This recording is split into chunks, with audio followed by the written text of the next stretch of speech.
Welcome to the Trail Chasers Podcast. This episode is presented by Nexen Tire. If you want to increase the performance of your rig both on and off-road, go to nexentireusa.com and get a set of Roadie and MTXs. And this show is also brought to you by Icon Vehicle Dynamics. We recently installed an Icon suspension system on my Ford Ranger, and the improvement over stock is amazing. We have no doubt that you'll have the same experience if you upgrade your ride with Icon Vehicle Dynamics. Today on the show, we talk to Mark and Lauren. These two awesome listeners learn us about rooftop tents and spreadsheet usage. We also talk about KOH and goggles. These guys are always bringing up goggles, like 3 weeks in a row. What's up with that? Well, it can get pretty messy going through back door. That's it. I'm not going. I'm staying here. It's time for the Trail Chasers Podcast. Are you ready? Let's begin. Trail Chaser, get out there and chase your adventure. Trail Chaser, our time is now. Get out there and chase your adventure. Get out there and chase your adventure. Get out there and chase your adventure. Get out there and chase your adventure.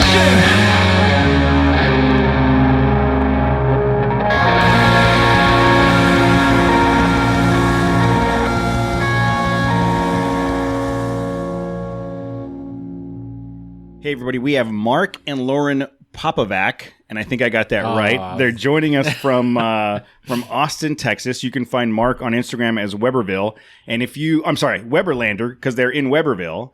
And if you listened to a show a couple weeks ago, Mark was the one that reached out to us when we were talking about rooftop tents and said that he and his wife both have rooftop tents and he'd be able to share some knowledge with us. And I can attest to knowledge because he sent me a spreadsheet. So there's got to be some knowledge there because it's in a spreadsheet. And it's color-coded. Yes. And, I have to commend you on your pros and spreadsheet cons. skills, Mark. No, appreciate that. I get that from Lauren, that's for sure. Oh, well, whoever has the website, I mean the spreadsheet skills, I'm impressed. I love it. So thank you guys for coming. First of all, thank you for reaching out and saying that you want to come on and provide some knowledge because the three of us can't do it. No. Yeah, we really appreciate it, and I really enjoy the show. I honestly don't even remember how I found you guys, other than that I was just searching podcasts for four-wheel drive and trail stuff, and stumbled upon Trail Chasers, and here we are. So yeah, it's an honor. I love it. The honor is ours. Yeah, we need more people to stumble. I guess you could say we're a off-road in quotation marks. Off-road. Well, podcast. This is going to be an overland heavy episode because we've got Mark and Lauren here giving us some information. So first things first, though, we had a conversation about the fact that you have a Tacoma and a 4Runner, each with a rooftop tent. And we all thought you were like a you hit the lottery. You hit the lottery, or you were like a stocks and bonds trader. Yeah, you're a day trader. What I say? We don't have kids. Oh, that's the first step. No kids. Okay. That's the first step. So, what is it that you do, Mark? So I work for a commercial construction company, and I'm a superintendent. For a GC? Yeah. Yeah, for a general contractor. So I mostly specialize in interior finish outs, remodels for commercial offices, commercial space in general. So that's my profession. So if this was Price is Right rules, do I win? I don't know. I would say yes, you won. You were the closest. When I say like telecommunications or something? Yeah, I think you said IT or something. I said he was a spy. I was just You didn't even try. You didn't even try. Well, because I think Jose was pretty close. A contractor was pretty close. Okay, so my question is, you each have your own tent. What's that all about? Like, in case you guys fight and you can just go to your own corners? Or did you meet each other and you already had the tent? You already each had your own tent? How does that work? Well, we've actually been together for almost 20 years now, if you can believe that. We met in college. So this whole rooftop tent, obsession didn't start until about 3 years ago. Wow. Yeah, we hadn't even seen a rooftop tent until about 2017. So I had just ordered my 4Runner, brand new, from Toyota, and had received it about a week before a trip. And we're going to go down to the Padre Island National Seashore.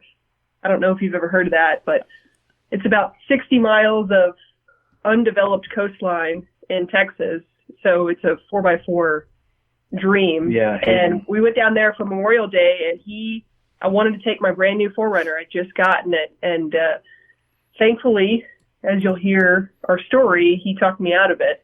Yeah. What? And we took the Tacoma. Oh. We took the Tacoma down there, and we were still, ground tent camping at the time.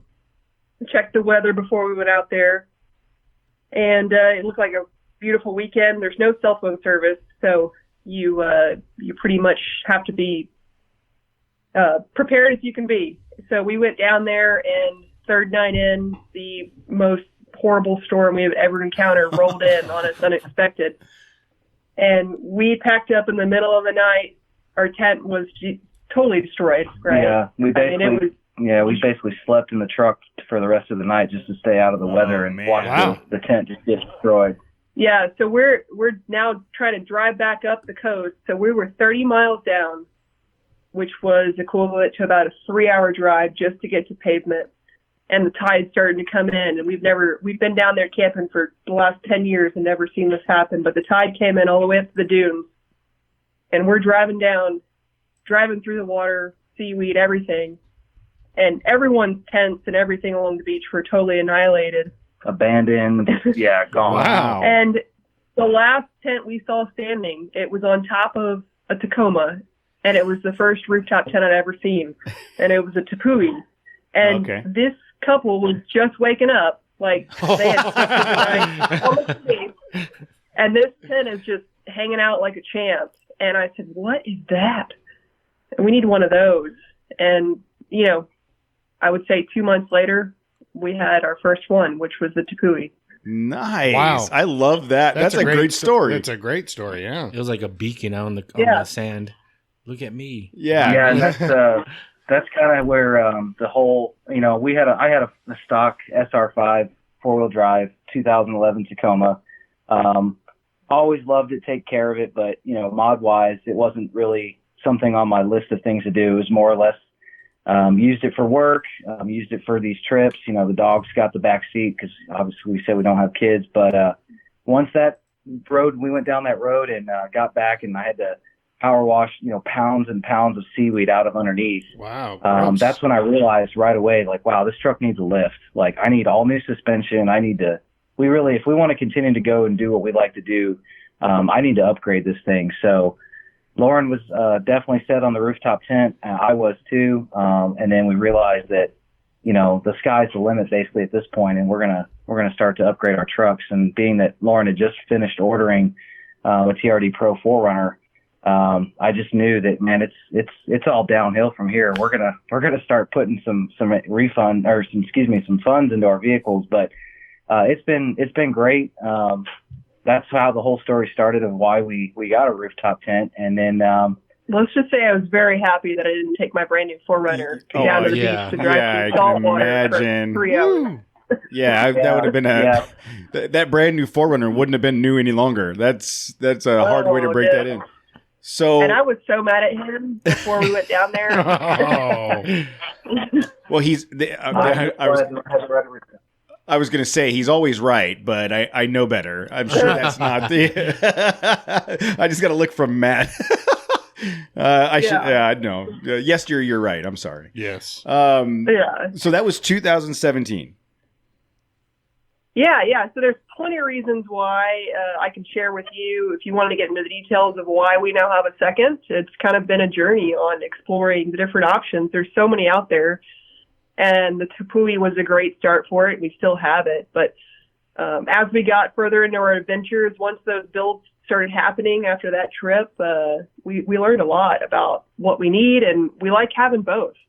Yeah, so we can kind of dive into the nuts and bolts of what the spreadsheet is. But the Tepui, I actually didn't list on there under Softshell as a option. I kind of wanted to give a wide range from really expensive down to somewhat affordable, because the bottom line is a rooftop tent is an investment, no matter how you look at it. But I was amazed in actually putting this information together for you guys to realize that, wow, they finally got the price down under $1,000.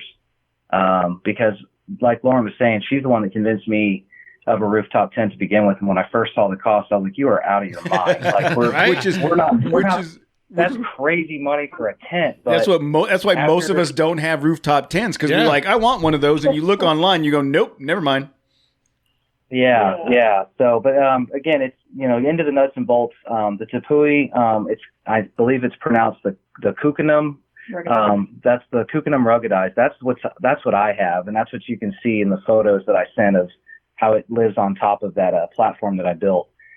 That's considered a soft shell tent, obviously. If for folks that don't know that, that's what a soft shell is, simply because it has a vinyl / canvas style cover that you have to take off, unzip, and that's kind of where I'll let Lauren speak more to why we've evolved to we have a soft shell tent and we do have a hard shell tent as well. Well, and going back real quick, you briefly referenced the pictures. So Mark sent me pictures of his genius setup. So on the side of their house, they have basically a fence post type rack. It looks like a giant, it's like a shed. It's like a ventilated. Well, he said in his email, he said he used leftover parts from when they made their fence, and it's it's like a pergola. Yeah, and it's the right height so that he can pull the truck up and just shove the tent right off the truck onto this rack, and then when he wants to load it up, he pulls the truck up next to it and shoves it right on. Slides it back. That's a great idea, man.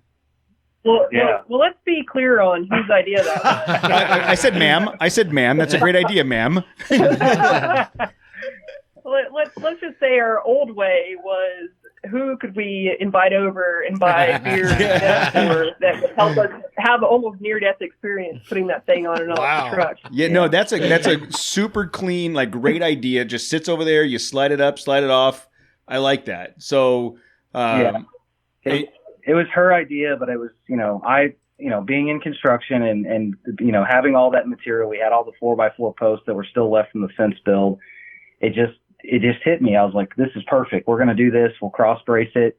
And then, from the photos you can see there, it also doubled up as a storage underneath for yard equipment, lawnmower, nice. Fertilizing thing, all that kind of stuff. And it, the posts that I used, they're all pressure treated, and I knew it would last. So it kind of acted as both a platform, and it also acted as a privacy thing, if you will, to hide some of the stuff that's behind there. So, but yeah, I can literally put that thing on and off by myself. Those photos were actually just taken yesterday because we just did a quick trip this weekend out to some family's property just west of Austin near Fredericksburg, Texas, and just wanted to get away for the weekend. I was lucky enough and fortunate enough not to have to work with a new project that we just started on a Saturday, which is pretty rare, starting out a project I didn't have to work. But it was great. And as you can see in those photos, I can get that thing on and off by myself. And once it's on top of the rack, then the rest is just a matter of bolting it down. And there's tons of different ways to do that. But with that KB Voodoo rack that's on my Tacoma, it's got holes, notched in it, if you will, from the CNC machine, and it just works out perfect. It's great. Well, and with the tents set up the way you guys have them, is it really easy for you to just go, hey, let's take off for the night, and you roll up someplace, you got your tent, does that make that easier than the old way of just throwing your tent in the back of the truck and having to set it up and everything? I think they both have their pros and cons. I mean, certainly with the soft shell, it takes, because we take it on and off, it takes a little more prep time, and you can't store all your bedding inside of it like the hard shells. My tent essentially lives on top of my vehicle, and it keeps all of the bedding and sleeping bags inside of it. So that's more of our grab and go option, whereas the Tepui we use on longer trips that we have more planning around. Okay. Now, what kind of experience do you have sleeping on the ground with a regular tent? Have you done that? Do you have a lot of experience there? Because I want to know the benefits. Because I'm seriously thinking about shelling out money for this, because I am sick and tired of sleeping on the ice cold ground, and I want to hear that. Yes, this is a life-changing thing. Go on. Yeah, I mean, so if you look at either soft shells or hard shells, let's just say they're the same thing, just a rooftop tent in general. You have a built-in mattress which is usually at least 2-inch memory foam, if not 3 or 4. Yeah, I like that. That's a game changer, right? You don't have to blow up your air mattress or hope you don't get a leak in the middle of the night. You're just off the ground in general. I don't know if you've ever camped in snow or sand or Rain. mud or rain in general, and the ground's not level. So you can't level out a ground tent. You can level out a tent that's on top of your vehicle just with Max Tracks or rocks or things like that. And let's wait. First of all, people don't camp in the snow. That's just that's an urban legend. Yeah, those aren't real people. That's a myth. Well, People don't do They do that. when they have a rooftop tent. You might whenever you have a rooftop tent. Yeah, so if you get a chance, check out my Instagram. Lauren has one as well. Hers is it's a Happy Camper 512. Nice. Is her handle. But on mine, it's got tons of photos actually from our recent trip to New Mexico, and we indeed did snow camp, which a lot of people here too think we're absolutely crazy, but it's all about going prepared. The rooftop tent, certainly, especially we can get into hers because it's the Hardshell, and it's definitely one of the top tier.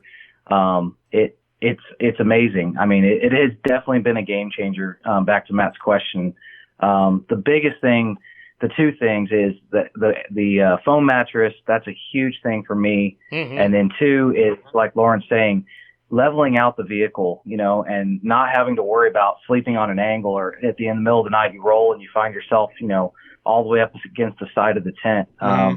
If you position your vehicle just right, then you're great. You're going to be comfortable all night long. And how many times have you had to try to stuff a wet tent in a bag you pack up in the morning? I just throw it right in the trash. Yeah, Matt- the only bag I throw it in is a trash bag. And so that It's comes... gross, right? Well, now that I'm thinking about that, with all the tents They've you've thrown- ruined, yeah, you could have bought you probably could have bought a legit- rooftop tent already. No, I've probably spent, with all that being said, like $70 on tents.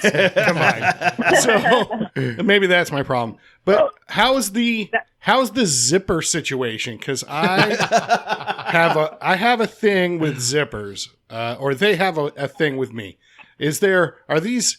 If you spend extra money, are you going to get like a better zipper or more robust means of closing the tent? Absolutely. So the Softshell, my biggest challenge with it was the zipper. And if you've got a Softshell on top of a lifted vehicle that's on a truck bed that you can stand over or in to get to, yeah. let alone the tent itself, but trying to zip that thing up and it is pretty challenging. But I would say the more you pay for the tent, the better that zipper situation is going to get. Yeah. And if you move up into a Hardshell tent, same thing there. I mean, the zippers are going to be upgraded, and you don't have to use a zipper to pack up your tent with a Hardshell. You're literally just closing a hydraulic lid essentially and pushing everything inside and snapping it closed. But I mean, getting zippers, into the tent, zippers can haunt you. like the actual access to the tent. Yeah, They have zippers and with stuff? the tent itself, like with the netting, so for instance, on the Softshell that we have on the Tepui Kukanum, it definitely has a more rugged zipper, in my personal opinion, than even your middle to high range, backpacking tents. Because we've done quite a bit of hiking and camping, in the 20 years we've known each other. I mean, we started out with just, our cars from college, just, nothing more than just a sedan or a hatchback to be able to put some stuff in the back, and that's including, a dog at one point and it's firewood. I mean, you're very limited on space, but point is we've definitely spent some money on some decent tents, and the zippers definitely always seem to be, the thing, but, you definitely get what you pay for, with these tents, and they have definitely come a long way. Back to my point about, I was so happy to see that Smittybilt finally has one, and it's under $1,000, and I've read nothing but great reviews about it. So yeah, Matt, the zippers definitely seem to be better.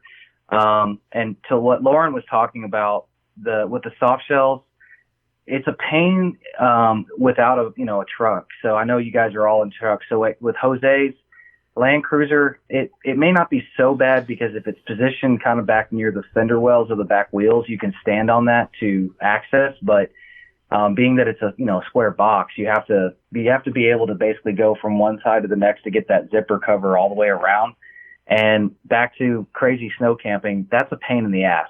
Yeah. If your hands are frozen and you're trying and fighting that thing to get it closed, it sucks. You know our saying, man. If there's snow on the ground, turn around. Yeah. Yeah. Get out of town. Because I'm just not down. Yeah.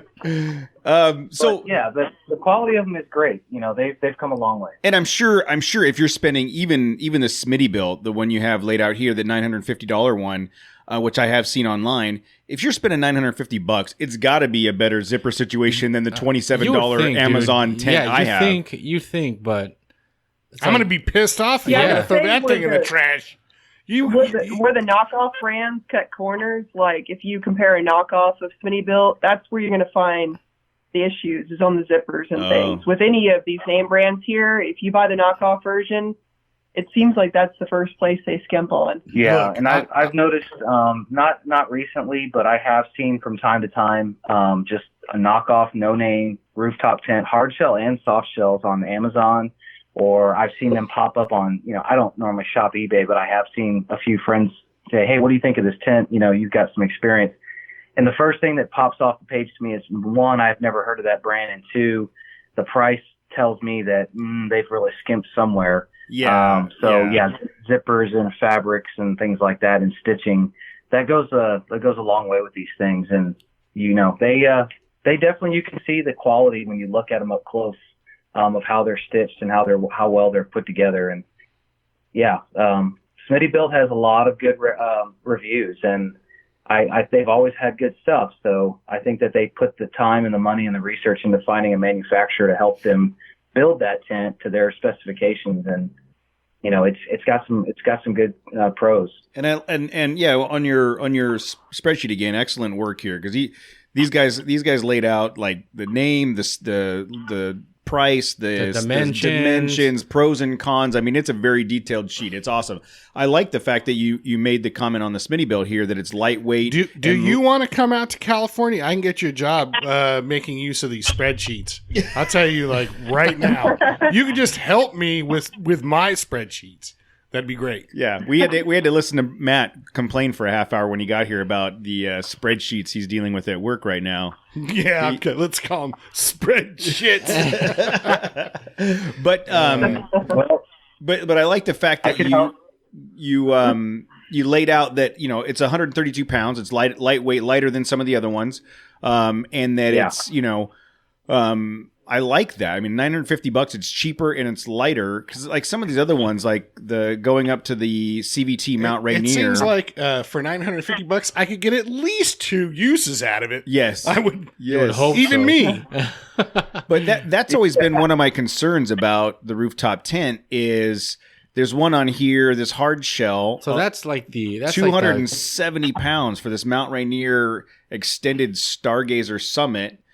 200. That's for a family of 4 right there. Yeah, there's options. So I put that together as the high end versus the low end, and there's definitely options. That thing, the CVT Mount Rainier Extended Stargazer Summit, that thing is massive. I mean, it's awesome. It's got it's built well. It definitely can support 2 full-size adults and then 2 kids, or like with us, we have 2 dogs at our kids, and we have a 80-pound lab and a mix, terrier mix, and he's about 40 pounds. Wow. So that thing would be like, we'd be swimming in there. We would have plenty of room for what we would do.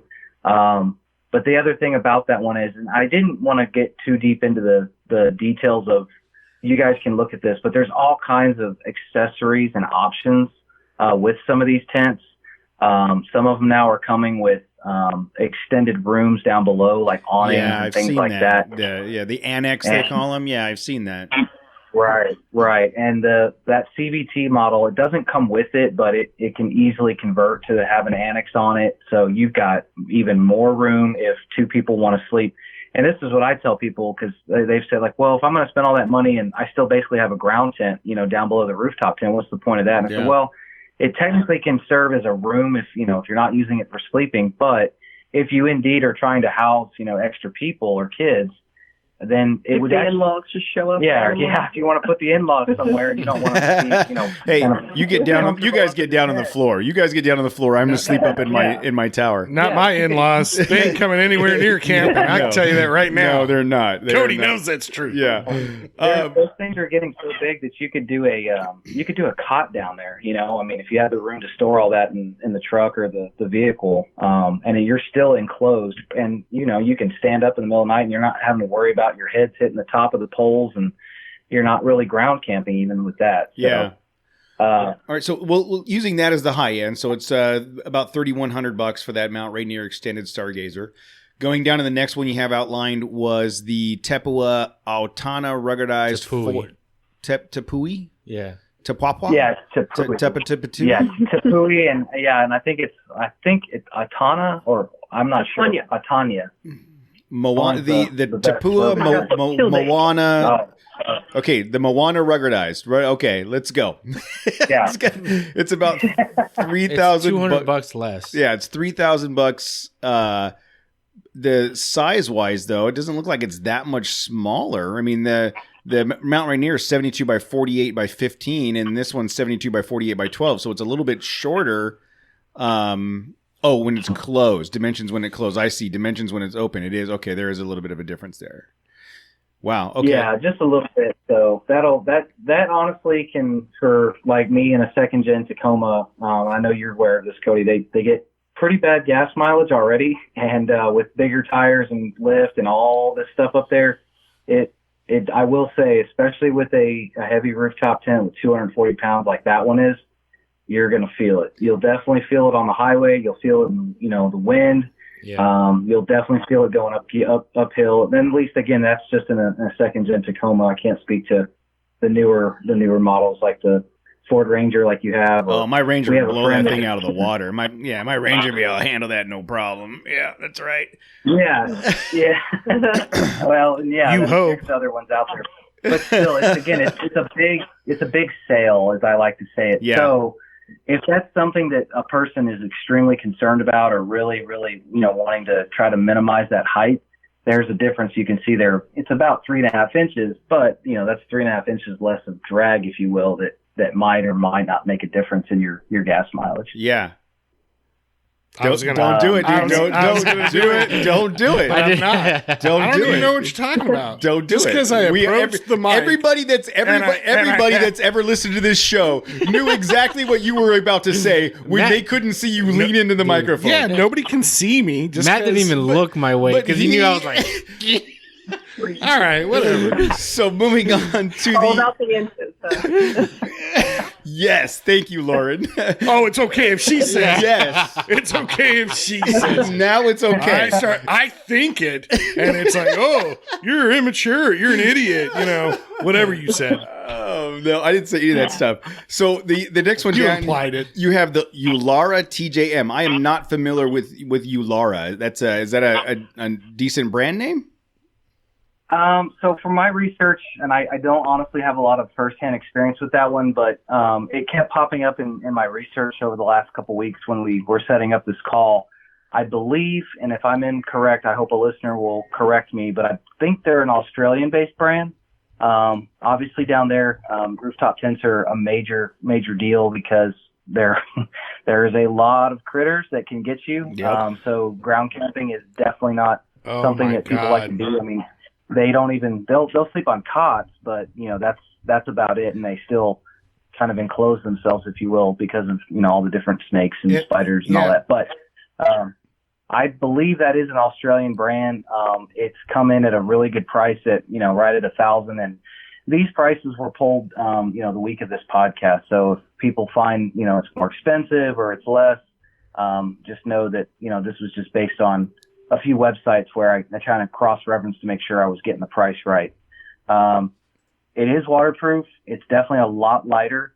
It's also smaller compared to the other two up there. So this would be about a 2-person tent. I would say 2 people with a dog or 2.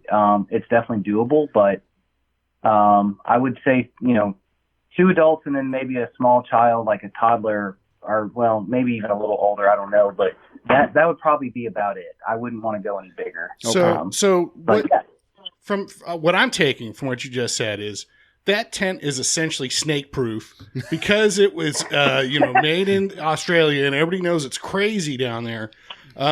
Next time you do your spreadsheet, if you could please include what it's proof or safe from. You want icons? You want a little icon of a gecko? Yes, I want this is safe from snakes, spiders. Put it to you this way. I mean, You can list all the different kinds of spiders and other critters. Yeah, I mean, as long as you keep the moonroof on these things closed. The one thing we learned, though, is that bears can climb really well, so rooftop tent ladders are really inviting for them. Yeah. Probably. Okay. All right. Well, don't let that make you think you're safe. Yeah, exactly. But I do like that this one's only 115 pounds. So it's this TJM Ulara. Is that the weight of the tents? I thought that was like the limit of your dude, I'm way over 115 pounds. None of us would be able to get shop in on here. that one. Looks like I got to go over to the Mount Rainier Extended Stargazer Summit. You still wouldn't fit in that thing. Barely. I could fit in No, that. that's the physical weight of the tent. So I mean, they're very bulky, so that'd be probably pretty hard to do by yourself to get on top of your vehicle. But it's a lot lighter than 240, 270 pounds. That's for sure. Yeah. Now that you mention it, 240 pounds at 4 people. Those are 4 very small people. Yeah, it's dumbass. Yeah, much 60 pounds. But so you think the dimension on this TJM It checks out. is the dimension? Can you check that math? No, Jose, you please? never do the math right. The dimensions on the Ulara is 55 wide by 126 long by 51 high, and you're saying that that's a tight fit for 2 people? It's the width. That sounds like a good time to me. Oh, the width. Yeah, that 55-inch width is your basically. I mean, unless you want to, sleep, people at the feet and at the head, you might be able to make more than I'm a 2 people snuggler. work. But yeah, They call that's that the width. romance edition right there. The honeymoon tent. That's right. I'm a snuggler. We got to keep warm, baby. Yeah, but it's 100 degrees outside. Yeah. Shut up. So I see what you're saying, because the other 2 that we were just talking about were 72 wide, and so that's that's a significant difference. And the Smittybilt is 40. Where am I at here? 96 wide. So how is it? So instead of being, this one's long and lean. 50. The Ulara is 55 by 126, and the Smittybilt is 95 by 56. So yeah, you can. I thought I proofread this last night, so I apologize. But for the Smittybilt, take the 56 and swap it with the 95. So it's similar in width. So it's 56 wide, and so it's a little bit shorter than Ulara. So I could see that 55-inch or 56-inch width being, I don't want to say cramped, but that's a little bit wider than the truck bed. Well, I guess, for me, Tammy, and Presley, I mean, that's all I need. I mean, literally 48 inches wide. The 3 of us can figure out a way to snuggle in there and go to sleep, until she's older. Well, then she can go get a job. Yeah, and get your own tent, dude. Yeah. And do it herself. Get your own tent. So I'm liking this Lazy. Ulara option for me. $1,000. I like the fact that it's on the lower end of the cost and the lower end of the weight, and it still does what it needs to do. Dude, but I've seen people trying to put these soft shell ones away. It's hard. It's a mission, that's dude. that was the piece that Jose was talking about the last time, was that try to talk to me about that, guys, on the soft shell, folding the thing back together when you're ready to go. How much of a pain is that? I'm very bad at folding. 2 things. I'm very bad with folding, and I'm very bad with zippers. That's the reason why I have a hardshell tent on my truck. That's what we learned. So our style of camping is we like to go pick national forest roads and pack up and move every day. Yeah. We're always on the go, trying to cover mileage, right? So packing up that soft shell takes just as long as a ground tent. Yeah, the ground tent. And you got to shove everything in and zip that zipper around, and so the hard shell, the benefit there is that ease of packing up. You don't have to use a zipper. You're essentially just pulling down on a pulley, and it's closing the hydraulics, and everything's enclosed in there. Your bedding, the mattress, the pillows. You can't store that stuff in a soft shell, but you can in a hard shell. The only downside to the hard shells, I would say, is that they're generally the largest size you're going to find, aside from that iCamper, which I think is the lowest quality of the ones that we've given you there. Overall, you can only fit 2 people in a hard shell because its footprint is exactly its footprint. It doesn't double in size like the soft shells when you open them up.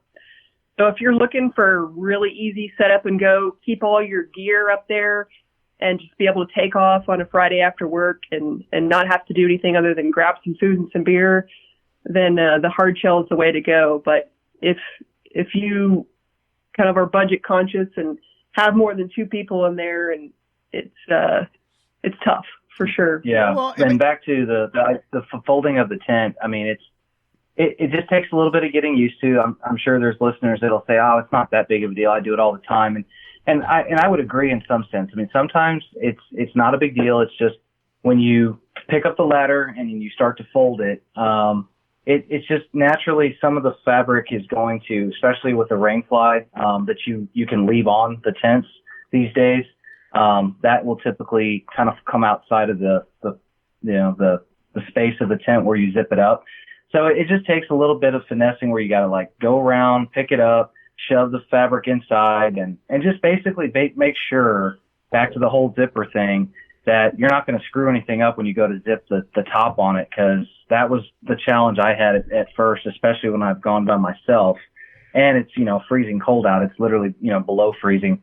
Your hands are just, it's hard to work with, and it's difficult to get things to line up and get it to close. So yeah, well, it sounds to me like you really haven't benefited from a floor tent other than it's off the ground. I mean, at that point, if it's, I feel like that's the limiting factor. If you've got to go through, and I've seen people where you fold it halfway up and then you walk around and stuff it in, then fold it a little bit more and stuff it in, and then fold it all the way, stuff it in, and then put the canvas cover on it.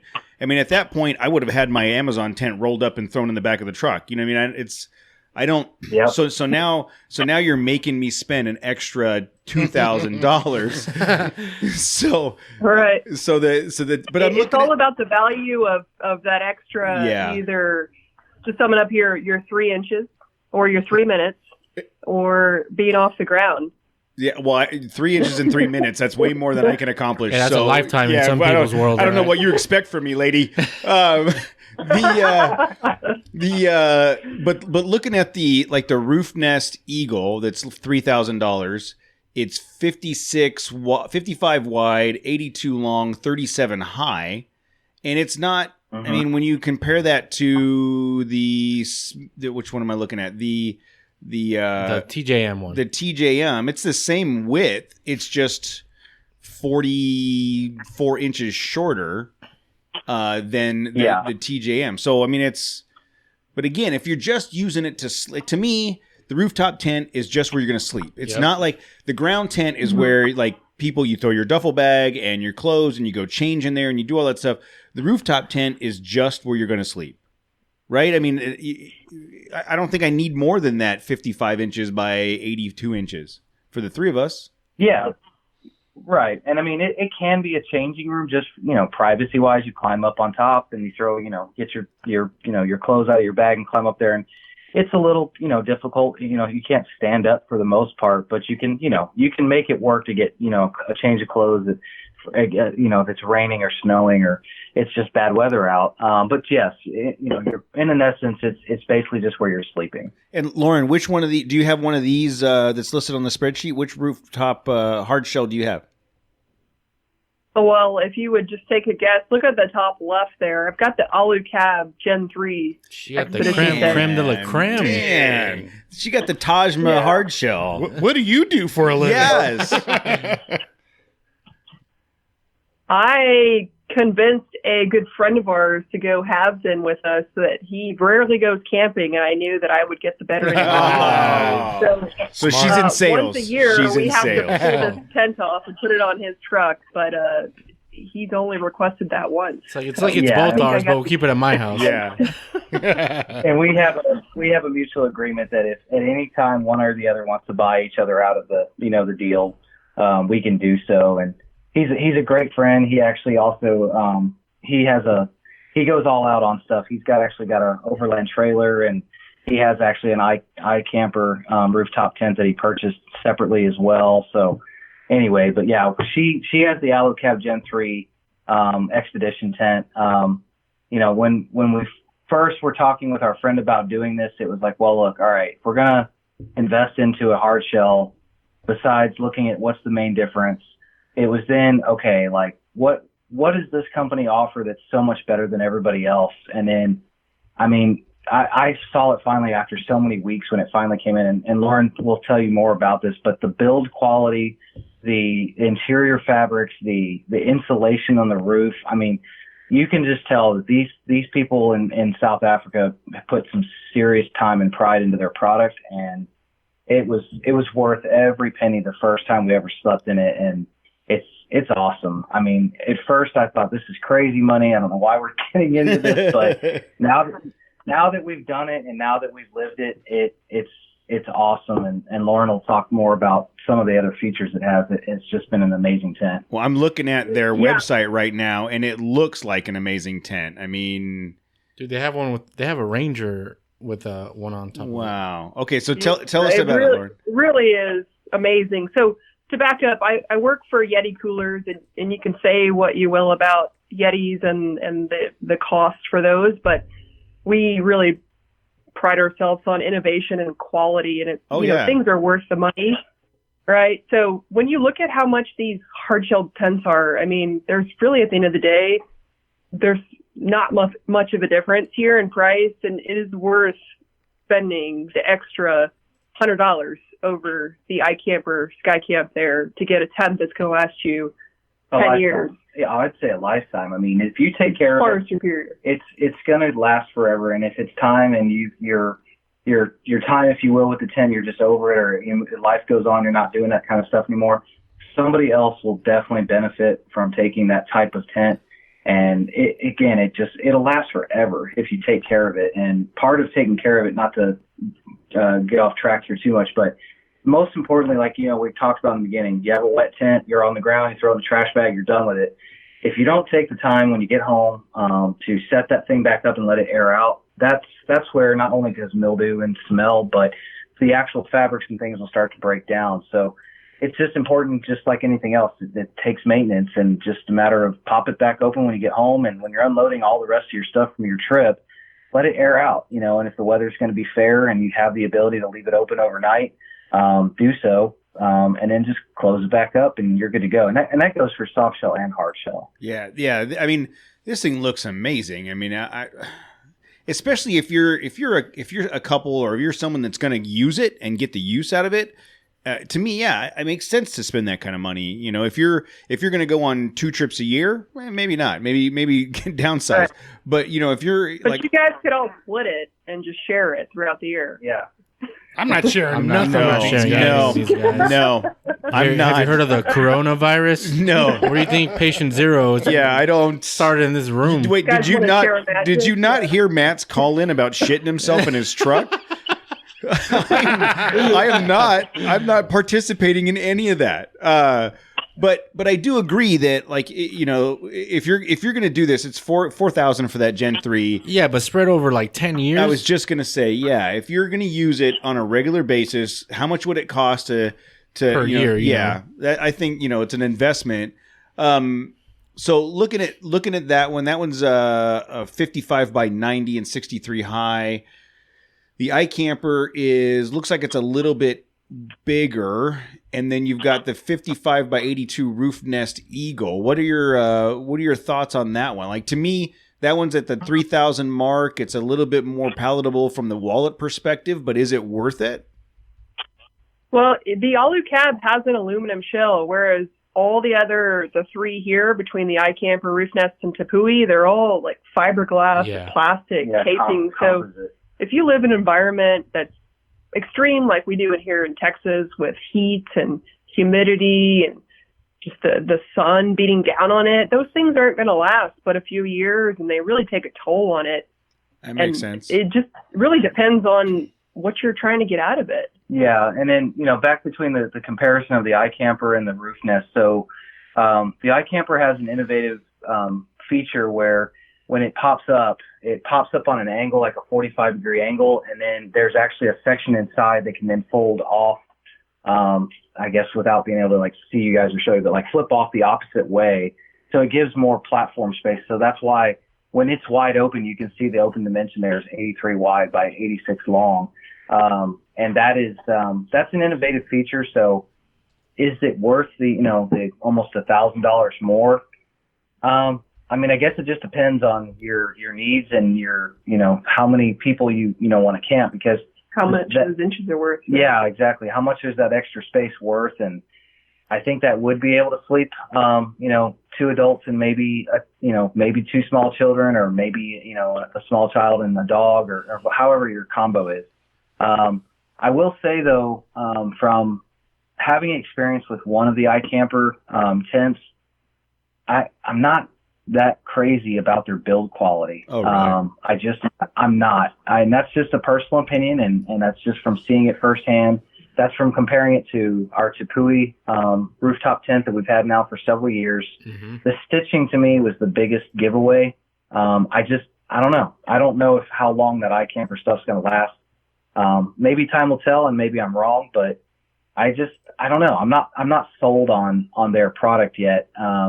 And again, that just comes down to how much do you want to spend and what are your needs. But if you don't need anything for more than 2 people, a Hardshell roof nest tent, I've read lots of good things about them, and they seem to have come a long way with their product and done small upgrades here and there from years past. And it's a Hardshell tent. That's something that just sets itself apart from other tents out there, and that's why I broke it down for Hardshell and Softshell, because there's certainly a big difference. Yeah, and I'm looking at that Roof Nest Eagle that's listed at 145 pounds compared to like the Smittybilt that's 132. I mean, that to me, that's a little bit lighter.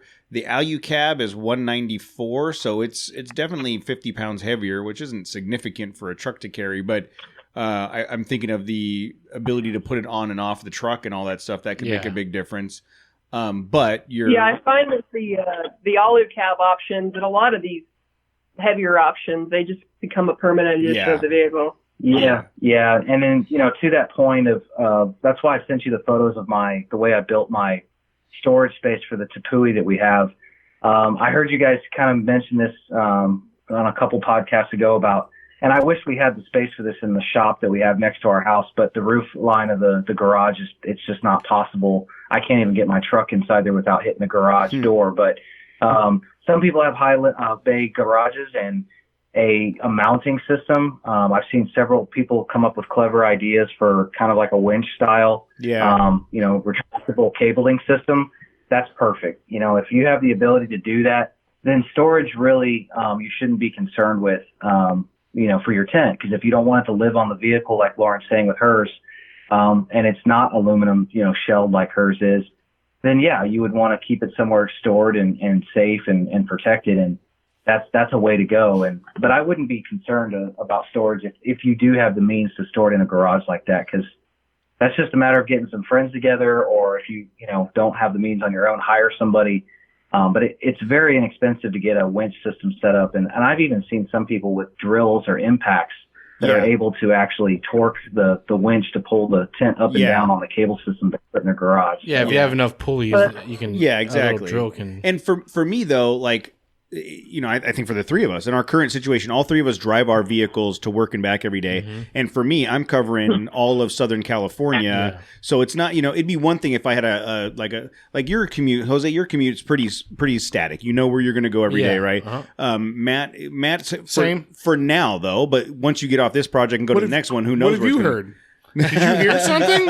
Dude, I'm working on getting you out of there. I don't. No, I'm just kidding. But for me, like I'm covering everywhere from L.A. to Thousand Oaks down to South Orange County. It just wouldn't. For you, it wouldn't make sense to carry this thing every day. I wouldn't want to keep it on the truck. I'd have to have a way to get it off and on the truck easily. Yeah. Yeah, and I agree. I'm the same way. I mean, for me, being an interior superintendent in Austin, I've lived basically downtown Austin for the last several years doing projects. I can't fit in a single parking garage with that thing on there. Exactly. And that's that. Not only that, but it's the gas mileage too. It's just, I mean, it's just killer driving around like you and I do. But thankfully at Yeti, I made sure our parking garage was big enough to fit mine. Whoa. You guys have an adventure in mind there. Yeah. I was like, wait a minute, is that thing going to fit your garage? Because I don't want you parking outside every day like that. And she's like, oh, no, I've already taken the tape measure. It's going to fit with the... I thought you had him build a bigger garage at just for your... This isn't going to do, guys. We did. I didn't realize your last name was Yeti. It's an overland build competition at my office for sure. I think I'm winning. Wow. I try to tell myself that. Wow. Yeah, but that's another thing too. It's like, oh, sorry to cut you guys off. I'm just saying, these things aren't cheap. So if you're carrying this thing around all the time, someone can, it's one more thing that can get stolen or damaged. Can it though? I mean, once it's, I'm sure you could. I'm sure someone could steal it, but once it's on, isn't it pretty bolted in? Yeah, so that you make a good point. So there's two. So the one thing that's awesome about Lawrence is it's got two latches on the end, and then they did think about security. So they didn't come with locks, but you can put like a master lock on the end, or of course in Lauren's case, she put two Yeti locks on the ends of her tent. But those are under key, so there's absolutely no way they could pop the tent open. And then two, the weight of it, it's 194 pounds. I mean, if somebody was really that desperate and said, I want this tent, I don't want to work for it, I'm going to steal it, I mean, it's quite a bit of work. And especially on her truck with her rack, and she doesn't have a factory Forerunner rack. That was the first purchase we made, was something that we could not only, at first it was the Tepui rooftop tent, and then it evolved into a bigger one like this. But I like how Mark just said that the first thing he did was buy me a bigger rack. Well, and damn it, if I'm spending $4,000 on a tent, it should come with locks. Come on, Alucab, spring for the locks. Yeah, but it's up there, and you can't just go up there quickly with a power tool or anything. It does take some work. The 1 or 2, 3 times a year max, we have to take it off and put it on our friend's truck. It's an ordeal. I'm not going to lie. It takes some work. So I don't think you're going to find a news article about someone's rooftop tent being stolen off of their vehicle. No, they'll just take the whole truck. I have seen recently though, people's their overland trailers, they've had their tents stolen. So just maybe have some thinking. If you're in an area where you're worried about stuff like that, then maybe come up with some ingenuity to secure it. I don't know if I've seen people do Loctite on bolts, and all kinds of stuff to where somebody who thinks they're going to get a quick snap and grab, they better think twice, because somebody's put the time and effort into keeping it on there. But yeah, it is an opportunity though. If you got a bed of a truck, somebody probably could, if they wanted to, they could steal it. So that was part of my concerns about stealing my truck. But I bought a Nissan. I brought a Frontier. Nobody wants that. No one's stealing that. So that was part of the. I feel safe owning this truck. Nobody's jacking this. No one wants your junk. Nope. So I'm looking at this, and I'm looking at you guys have laid out. I mean, again, so awesome what you guys just did here. But you guys laid out essentially from a $4,000 Alucab Gen 3. All the way down to the $950 Smittybilt.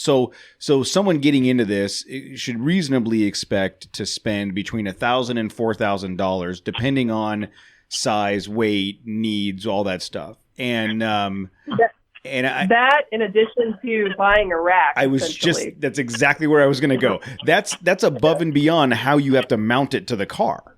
Well, just like everything else in off-roading, it's a $1,000 barrier to entry. Yeah. It's $1,000 for a roof rack or the roof. The roof rack. The roof racks, yeah. So on top of and no pun intended, but on top of the tent, you have the cost of the rack. So you're $2,000 in minimum. You're if you want a rooftop tent, even if you get one of those cheap modular truck bed racks, those are $500-600 bucks. So you're $2,000 in for a rooftop tent. at the minimum. And from what I'm hearing from you guys, while the soft shell does the job, the hard shell is the way to go. If you're going to spend $2,000, you might as well spend more. Yeah, but it really just depends on what you're using it for. If it's just a fun weekend getaway, you're going to do it twice a year. Just get a soft shell tent. They're really affordable now. Yeah, but you can't skimp on that rack. I mean, you need to make sure that it's going to hold the weight that you're going to put inside of it. Yeah, that's something that I've noticed. I couldn't help but see people with different things set up, and I want to go check out their vehicle, if in a parking lot or whatever. And something that I've noticed is, somebody putting, let's say, a 270 pound, CVT Mount Rainier on top of a Jeep, and it's got the factory bed rail rail system, and you can clearly see the bow in the crossbars. Jeez. And if at a minimum, I always tell people, you at least find out, number one, what your vehicle's roof can handle. Two, find out what the crossbars, can handle from the factory. Typically, they can't handle a lot. So at least upgrade those crossbars and go from there. But it's definitely something you don't want to skimp on. And if you're gonna, again, be into this, then base it on your needs. If like Lauren said, just a couple times a year, definitely don't go hard shell, in my opinion. If you're gonna get really into overlanding, or if you're really wanting to get into adventure camping, then it's definitely you're paving the way for your adventures by spending more on the front end. Because definitely with rooftop tents, you get what you pay for. And I would also say too, if you buy some of these better known brands and that are high quality, you can find some really great used buys. So I wouldn't be intimidated by the MSRP. I mean, you can definitely get into this for less than what you see here. That's a good point. Yeah, she makes a good point too. There's always rooftop tents I see on Craigslist. Yep. Or these other different offer up apps and stuff that are out there these days. And that's a good opportunity for you to go look at it and just see how they treated it, how they say on the ad they've only used it twice, but then you find all the seams are all tore up or whatever. Well, clearly they've used it more than that, but it gives you an idea, and you can definitely get in a lower price point by buying somebody else's stuff. And if they've taken care of it, it's going to be a good buy. It should be anyway, as long as they're not trying to sell it to you for a retail price and it's used. That's something you got to look out for. I wouldn't want to buy one that I had used. I would even borrow one that you've used. Of course not. That's a good point.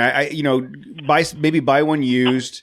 And I think, if I'm looking at just going at the low end, or not even say low end, the cheaper of the hard shells that you laid out here, $2,300. Since you guys are so good at math, so if I use that 4 times a year, I'm at $500, $600, $600 a time we use it, but I get it for, I'm able to use it for 10 years, $500,000. I'm just, that's, you use it 10 times a year. You're paying $600 every time you use it. You're going to pay $500,000. No, it'll go down. Cause what? I don't even know what you just did with that math. I don't know what's going on. Why are you asking me math questions? Because you guys always throw your weight out there, and for somehow every time you do it, you find yourself 160 Are you fat shaming Is now? that a fat joke? Mr. No Carbs? But I'm saying, $2,300. Use that 4 times a year, with your family. That's going to be $800 a trip. You get $600. It's going to be good. That's $600, right? Sorry, man. I'm just trying to looking at it from a justification standpoint, It's hard to justify. I would say that it's like when I hear Yeti customers saying how much bags of ice is it going to take me to pay off that cooler, you're going to do the same kind of math you just did. No. Right? Well, it's just about having something that's not going to break down on you and I'm trying to figure out. So, but hold on real quick. For the justification part, I think the money is only a portion of it. The justification of it's this many times. It's the level of comfort, the ease of setup, the fact that I feel like if I had a tent like this on my truck, I would use it more often for the random overnight trip. Let's not forget those long commutes home, and you're like, I'm really tired. Yeah. You just pull over, set it up, take a nap. the whole reason we're having this conversation is because we all know how much a pain in the ass is to set up a ground tent. Oh yeah. No. So it's all this is just for convenience. Yes. And so obviously the more convenience comfort. that's like a byproduct of it too. But I'm just saying, for me, it's like if I just want to wake up in the morning and all I have to do is just pull that cord down and I'm ready to go, like that alley cab. That's all you got to do. You literally you step down, you pull the little cord down, and you close the tent, and you're ready to go. Right here on that's exactly it. Yeah, all your bedding's inside. Yep. So I will even pay for the other ones too. The iCamper, the roof nest, the Cody, they're all pretty much the same way too. It's the outlet cab obviously is just a one-handle pull because it's the way it teeters up on an angle. But yeah, they're all the struts make a difference. But for me, it's all about the convenience factor and time of setup. And hardshell rooftop tents, for me, I would that's the way I would want to go. I already found my tent. I went on OfferUp, and there it is. It's in Rialto, which is right next door to Fontana. And this is the one Mark has, the Tepua Kukunem. Yeah. That's the look at brand new, dude. It looks brand new. $700. And you know what? That's OfferUp. Hey, don't say that, dude. People, it's on Craigslist. Nobody listens to our show. People are going to go steal it. You're going to be like, hey, man, I want that tent. And the guy's going to be like, somebody bought it yesterday. Oh, no. They heard it on the show. Mark, There's one show. Go back and eliminate that price there for him, Cody. Yeah. I'll beep it out. That's actually a really good price. That's actually really good price. I would honestly go look at that if I was there, because no holes, steep discount. This tent retails for $1,400. Sleep in ready-ish. What's the bad? It says zippers for the front ladder facing window mesh and window cover need fixing. They no longer zip closed. What? The zippers, the tent no longer zips closed. That's why it's $700. Are they offering to pay me $700 to take it away? I don't want. Dude, could use a new mattress. Yeah. That's one of the bads. They could use a new mattress. What did they do on this mattress? Nothing gross, but it's not as puffy as it could be. Yeah, I don't want bring one of those battery-powered black lights. No. No, it literally says, this is hilarious.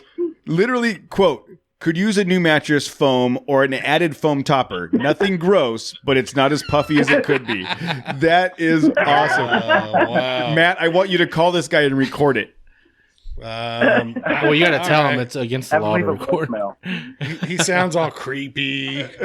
Next thing you you have to say nothing gross in your Craigslist post, you've done something gross. You know what? I expect you to answer the phone when I call that number. Cody, I got a call coming in. Are you selling that? So maybe this was so maybe this was a bad example, but I'm looking at Craigslist here. I got all excited, dude. I know. The problem with going on Craigslist, like if you don't know like name brands and you're just looking at, oh look, there's a Hardshell rooftop tent, is a lot of these people or a lot of these brands are off brand. Like you can buy them on like eBay and like Alibaba. They're like the Chinese knockoffs. And these guys will buy them for $500 or $600 and sell them for a retail price of the name brand ones. Yeah. And then when you ask them why they're selling, they said because they want to buy a different model. And you're like, oh, okay.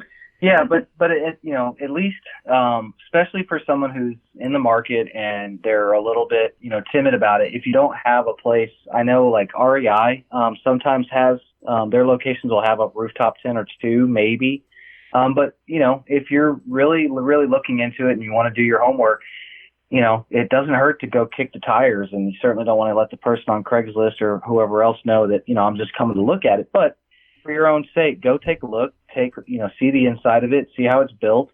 And that's an opportunity for you to learn more about it. And before you make this purchase and before you spend this kind of money, it at least give you an idea of where you want to go, or you can certainly that example, you're like, yeah, I'm definitely not buying that one. But there's another one out there I might look at. Yeah. But I think just to throw this out there, the mattress thing, it is foam mattresses in ours.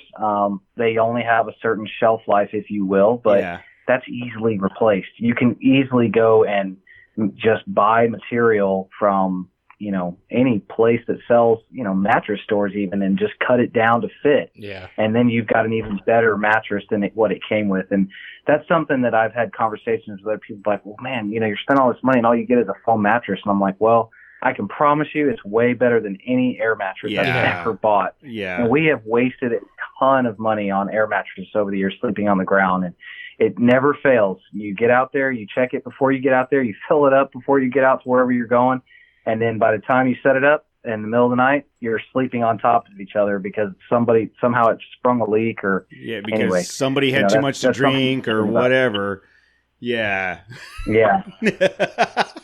Well, here's what I'll say is the three of us have had both on mic and off. We've had a lot of conversations about this topic, about rooftop tents, and none of us have any experience with any of it. So just the amount of knowledge that you've just brought to us in this show, I can't thank you enough for. I mean, this is beyond the spreadsheet stuff. Just listening to what you guys are talking about and the pros and cons, because you have one of each, and you guys are saying, well, these are the goods and the bads. Like, I can tell you right now that I think if I'm going to get one, it's going to be a Hardshell. I know that the folding and flopping of the Softshell will drive me nuts, and I probably won't use it as much.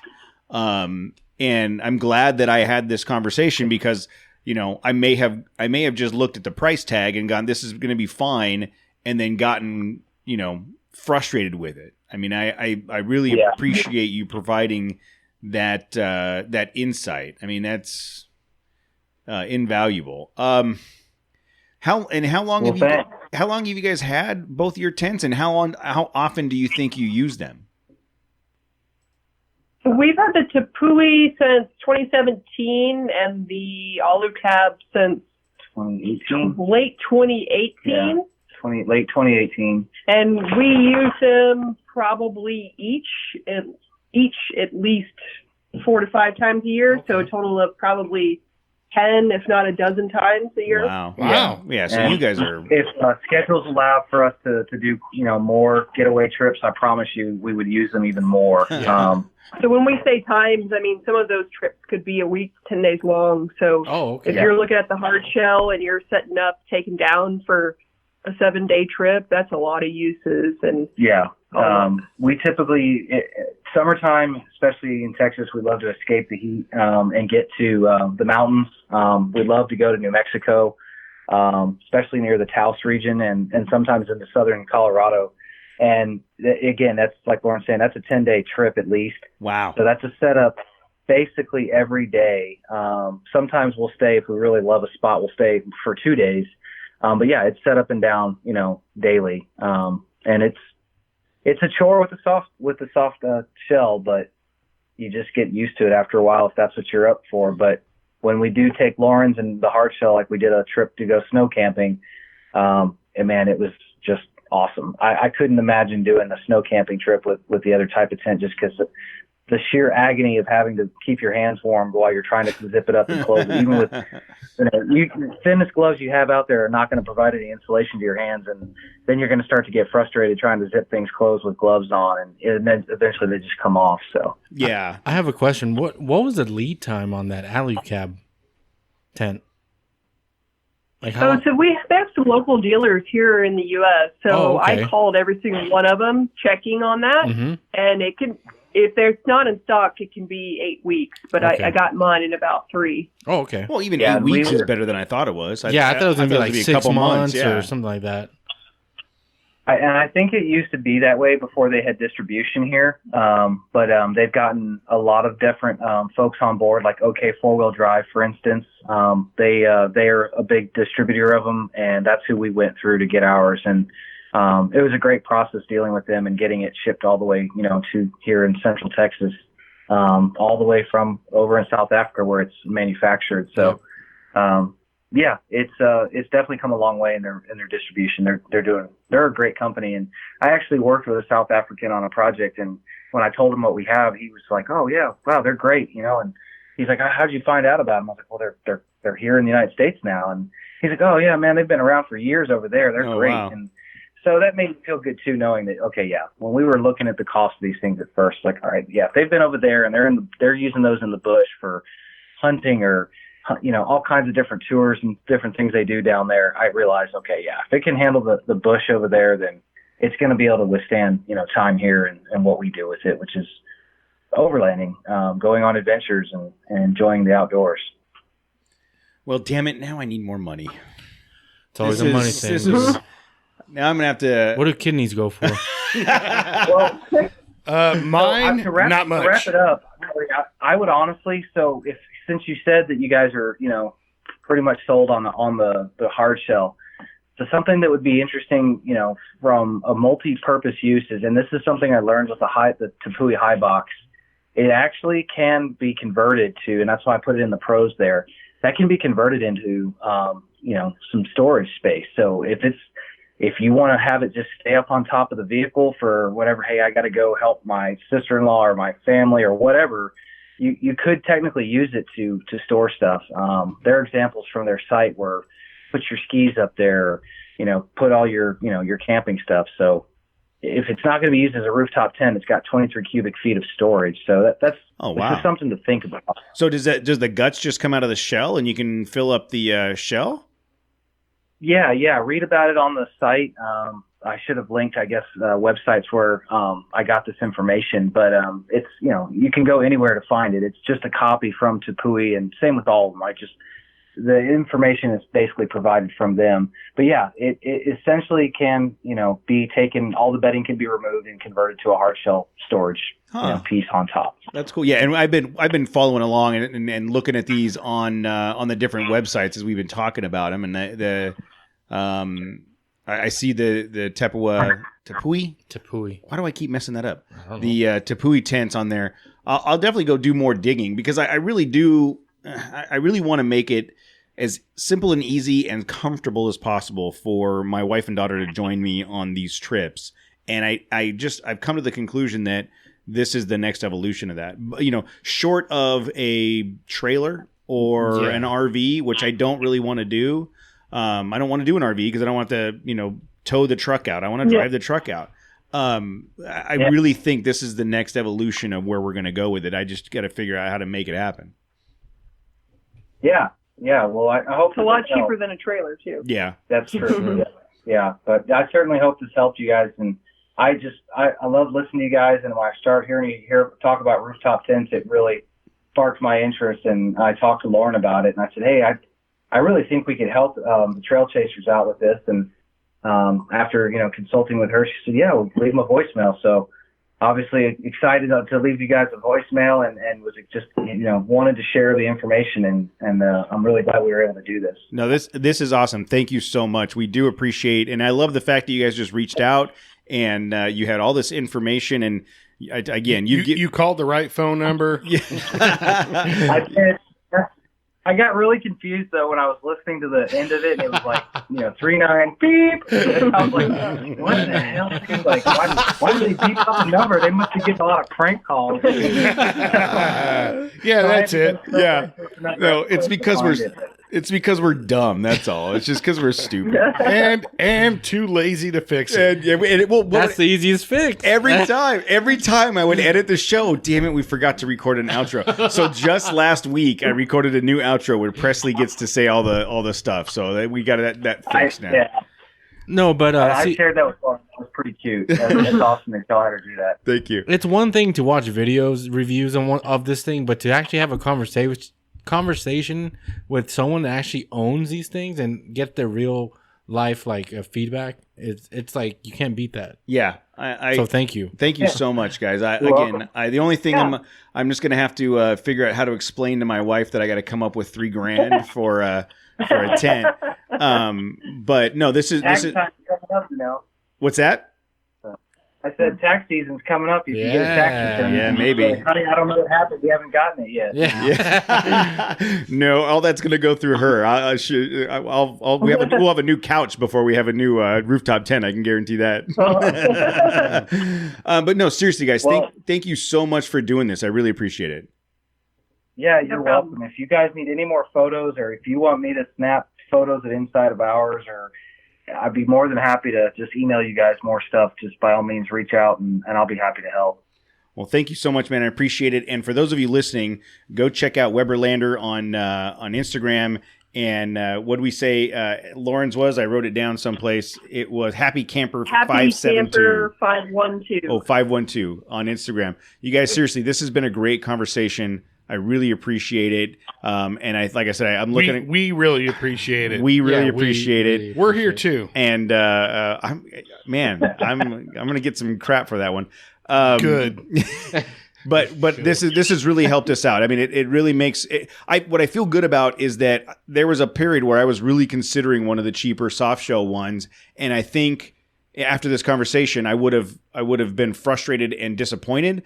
So I'm glad that I had this conversation before I shelled out that money. So thank you guys for saving me the frustration. You're welcome. Well, our pleasure, and thanks again. All right, guys. Thank you so much. You have a great night.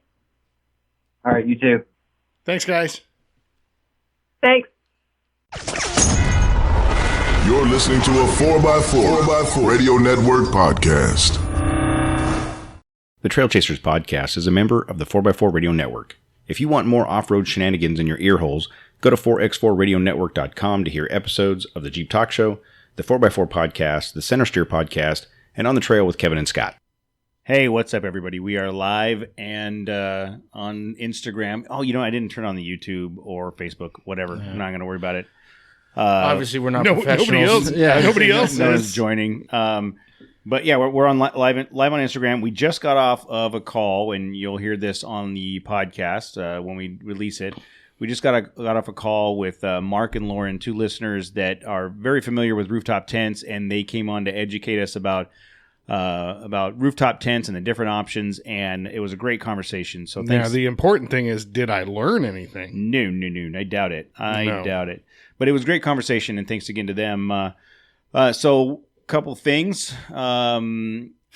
We got so while I was this morning, while I was at Syndicate Off Road.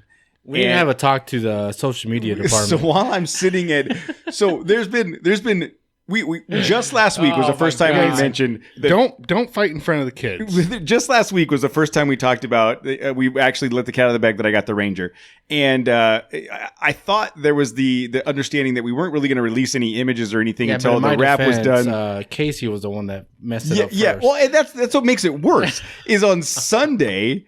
When we were doing the lift, Casey posted. Oh, that's right. Casey posted pictures, and he's like, "It's about to go down on Cody's new Ranger." You hadn't talked about it on the podcast yet. No, yeah, we hadn't talked about it on the podcast, but Casey posted pictures of the Ranger going down, and I'm like, "Dude, take that down." And I told you about it. You laughed. Yeah, but we had talked about the Ranger by today already. So then today, I had a half a dozen people. You didn't see when he posted, people were like, "Oh, I want to see those photos," and so he just posted a bunch of bullshit photos of like, here's the trailer hitch, here's the shift knob. I was like specifically avoiding it. Like, it was in stock form. Like, let's drag it out even for another week. So in a way, I'm on Jose's side, Cody. Come on, dude. I was keep drawing it. It's just a Ranger. It's marketing. Nobody cares. It's the hook. But we're trying to get the hook. The short videos I showed were just got away. It was just a stock Ranger. That's it. Yeah, so I'm sitting at Syndicate Off Road today, and those Danny and Christian hooked us up with some really good graphics. And I'm sitting there, and I get a notification. It says the Trail Chasers just tagged you in a post, and I'm like, that's interesting. How did that happen?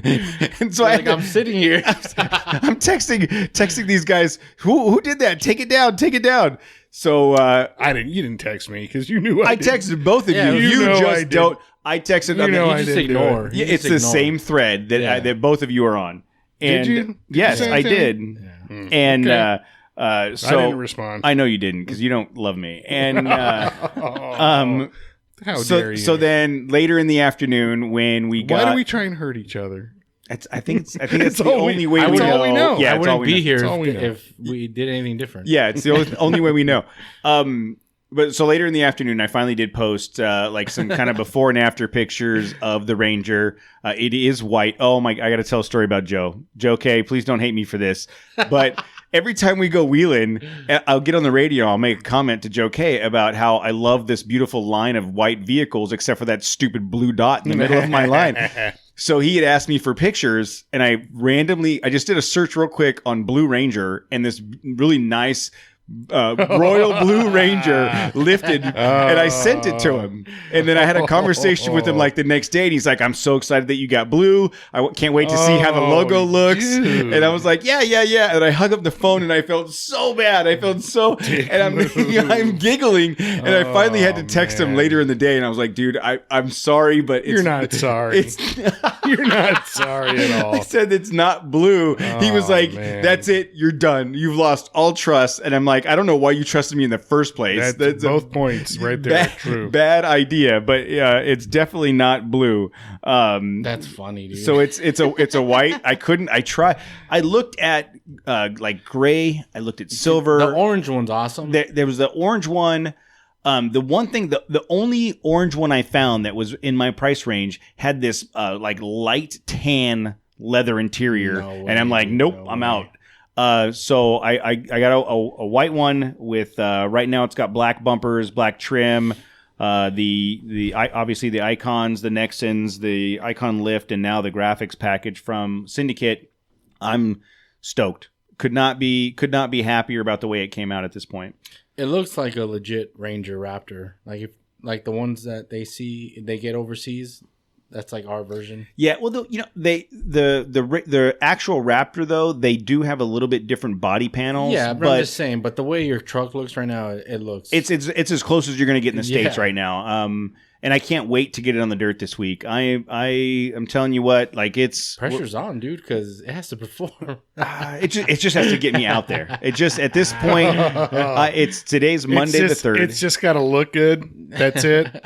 Yeah, I'm just going to drive it around in circles around camp. Yeah, it's the new mall crawler edition. Yeah, it's it does look good. It looks better. It looks a lot better now. And they did a kick-ass job with the graphics. Those look really cool. Yeah, I'm digging it, man. Yeah, I appreciate it. So we'll see how it does. See how it looks when it's dirty, and we'll see how it does in the elements. And so today's Monday the 3rd. We are leaving Wednesday. 2 more days. Wednesday the 5th. Dude, it's like 2 more days. Like a doomsday clock. Like I keep this over my head, dude. Casey, the other day, sent me a message. He's like, I can't even sleep. Like I want to go so bad. It's like Christmas. So we didn't really talk about it much, but you said you're not able to leave early. No, I will meet you guys out there like around 7:30 or 8. Okay, and you're still on track to leave at 2:00. Yeah. Okay. Yeah, I should be ready to go by 2. So you just drive by, head up the 15 and just honk. Yeah. Honk as you're going by, and I'll catch up. So I got this shirt. This like it's the ugliest shirt Is it ever. A belly shirt? No, it's like a button-up shirt, like just a regular short sleeve, but it's like a desert theme. It's the worst shirt ever, but it's the coolest shirt ever. No, the coolest shirt ever was the one I sent you guys this weekend. It said, I went to the $20 is $20. Yeah. Just after that conversation, there was a shirt in Newport that said $20 is $20. So and I was going to said, I'm not something. Yes. Yeah. Wink, wink. But $20 is $20.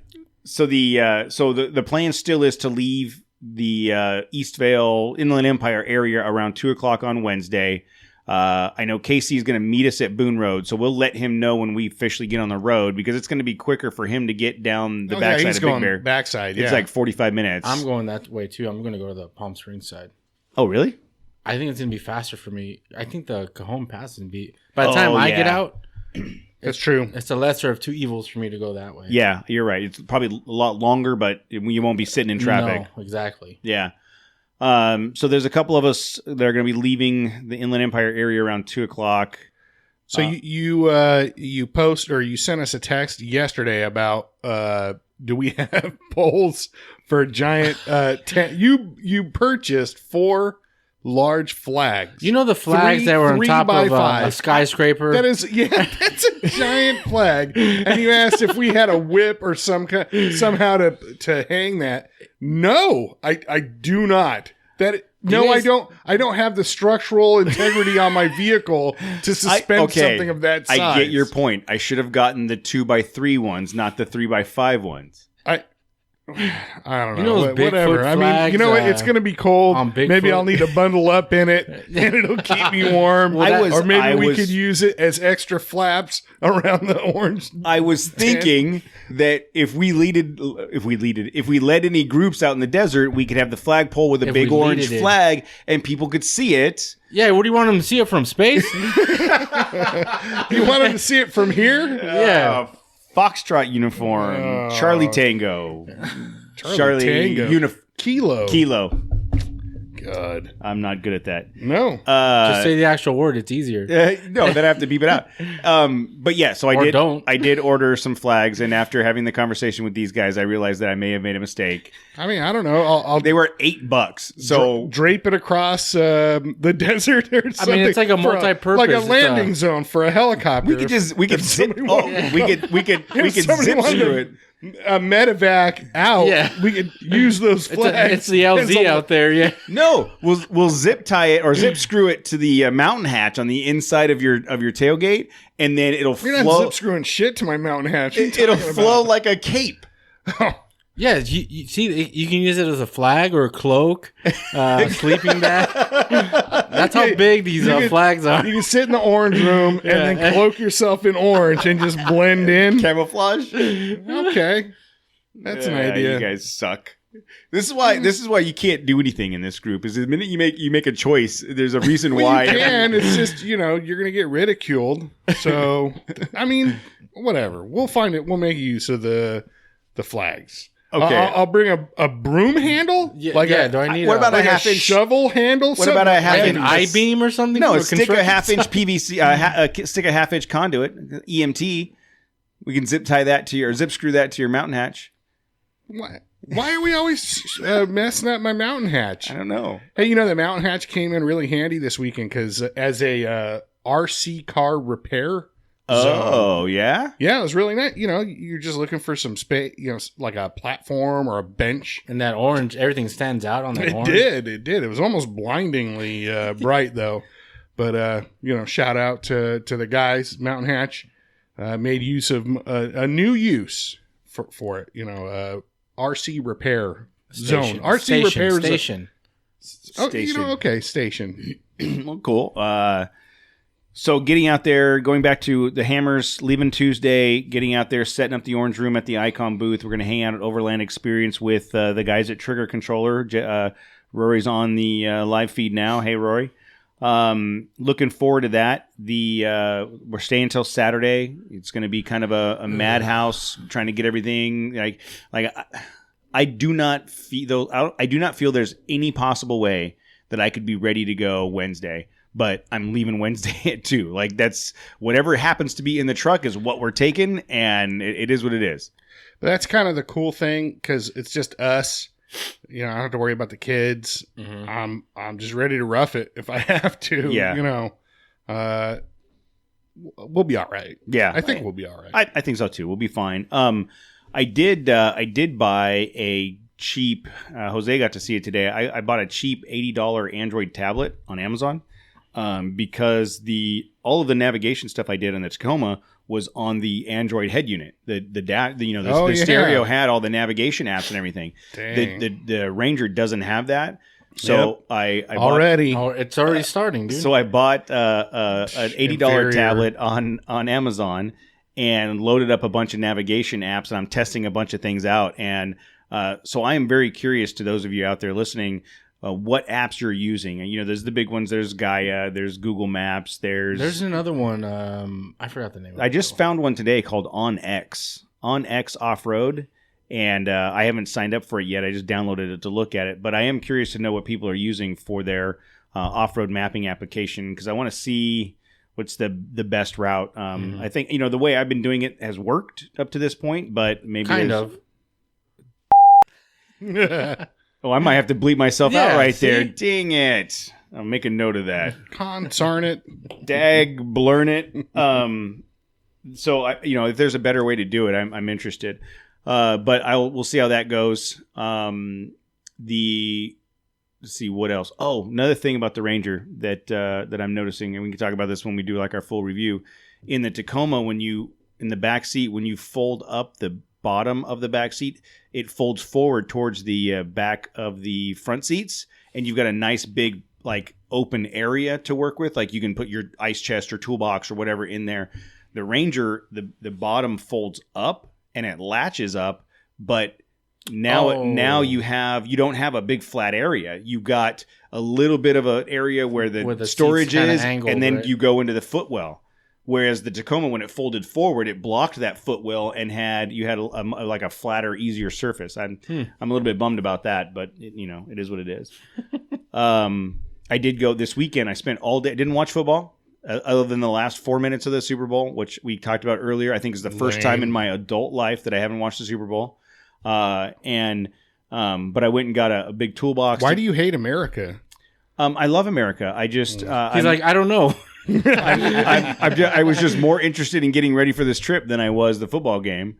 So I got everything out of the deck into a new toolbox that can go in the back of the truck, and I'm trying to figure out what exactly we're going to take. Jose and I had a conversation about, typically on these things we take the mobile studio and with the mixing board and the laptop and all that, so we can sit at the tent and do recording. I don't think we're going to take that. So we're not. We'll have the portable recorder. We'll have our phones. We'll have a way to record stuff if we need to. But I don't think we need the actual all the board and the gear. No. Yeah, and even if we had electricity out there, which Jeremy is going to have us set up next to the trailer with the generator, I just don't see us sitting at Hammertown, waiting for people to come up and do interviews. No, I agree. No. We're not going to even be at Hammertown. They're trailers at Hammertown. Yeah, but we're not going to be there. Yeah. Yeah, there's an itinerary, right? Like, don't we have things we got to do? Yeah, for Friday there is. For Thursday and Friday. So we'll leave that. We'll leave the portable studio here and just take the actual like portable recorder and stuff. Yeah. But we still have the wireless mics for that and all that. Anything else? What else? What other kind of things do you guys think we need to get prepped and ready for hammers? So apparently we got to bring goggles, and is that just because of the wind? It's so bad. Gator. This MFer right here. That's why I'm bringing it up. Because I think you said something about that before. Didn't you say something about having some goggles? Mamma Jamba. Jose, I have mine. Hey, but didn't you guys say something about having some goggles? Okay, not only did I send him a post that he says he never got. We had 20 minutes of conversation about it last week, right? And he's still asking questions about what he's supposed to do. I even mentioned another podcast to go listen to all the prep work. What do you do when you're in here?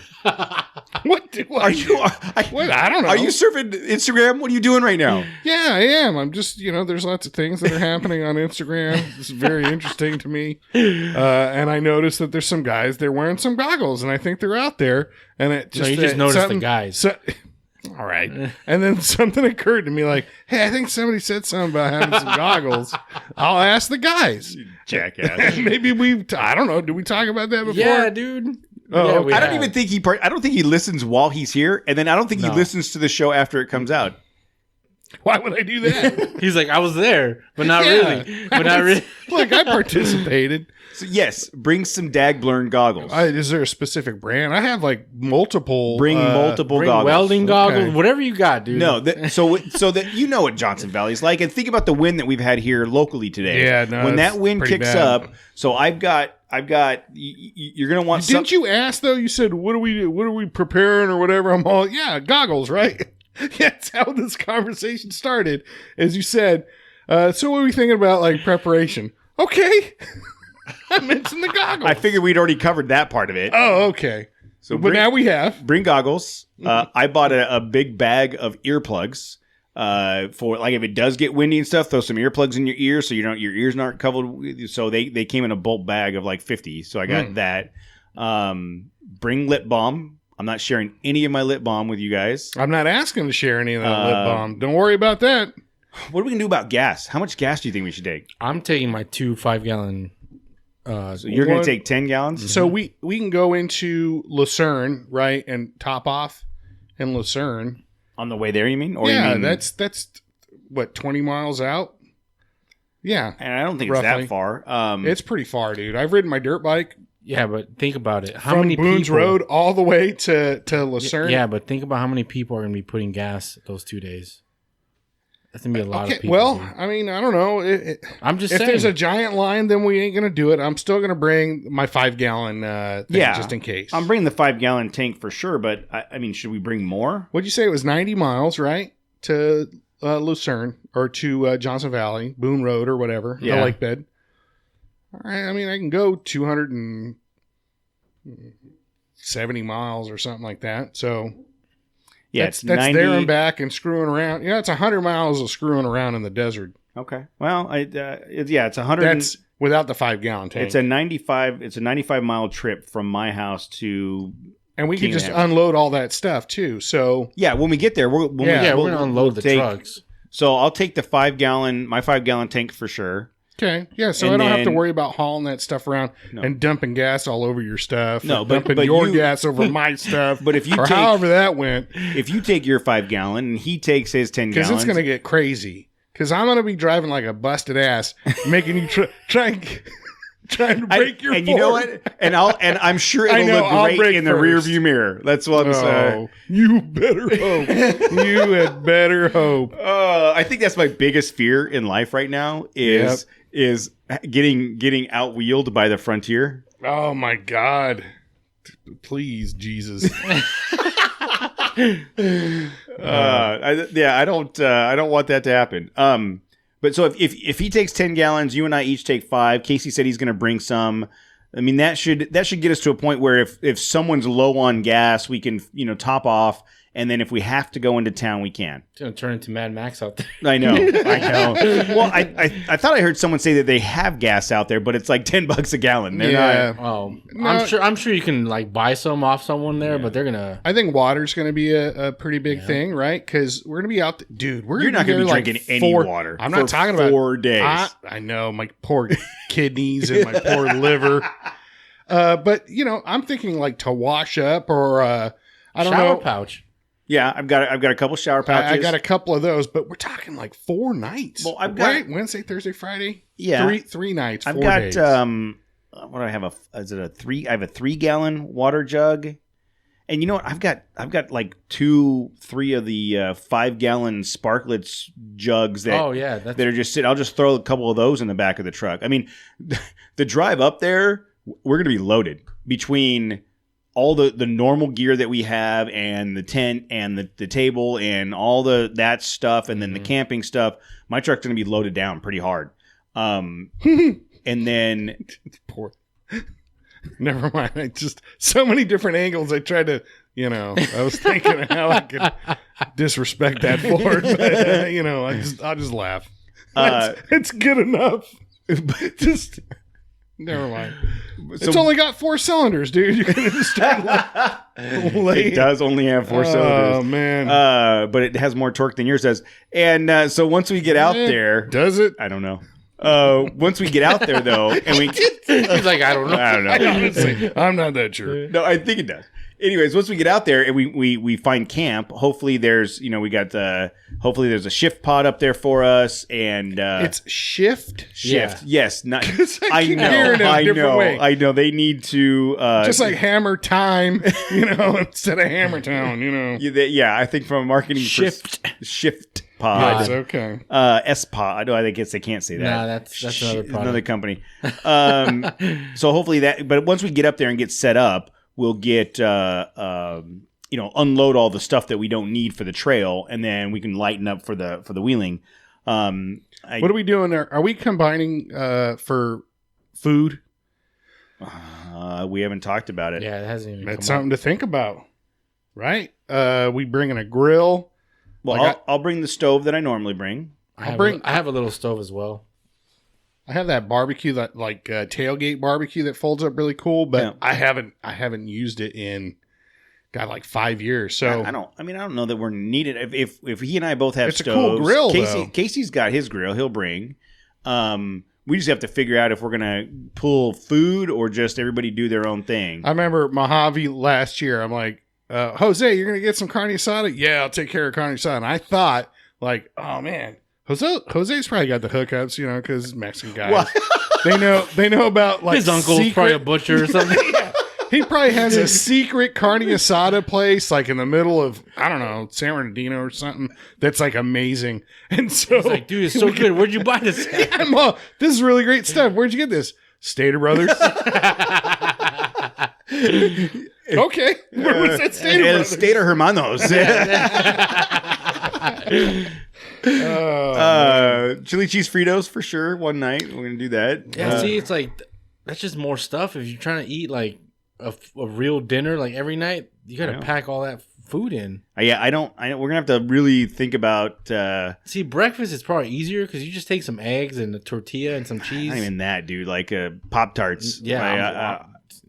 Yeah, true. That's Pop-Tarts or Danishes or or powdered donuts or crumb donuts or something. Tuba crumb. That's what you do. 4 tuba crumb donuts. That sounds good. You have the powdered donuts one day. Then you got that pack of like the mixed something horn Danishes. They're that Costco pack. It's like $2, and there's a dozen Danishes that you eat half of them because like, oh my god, these are amazing. They're only $2.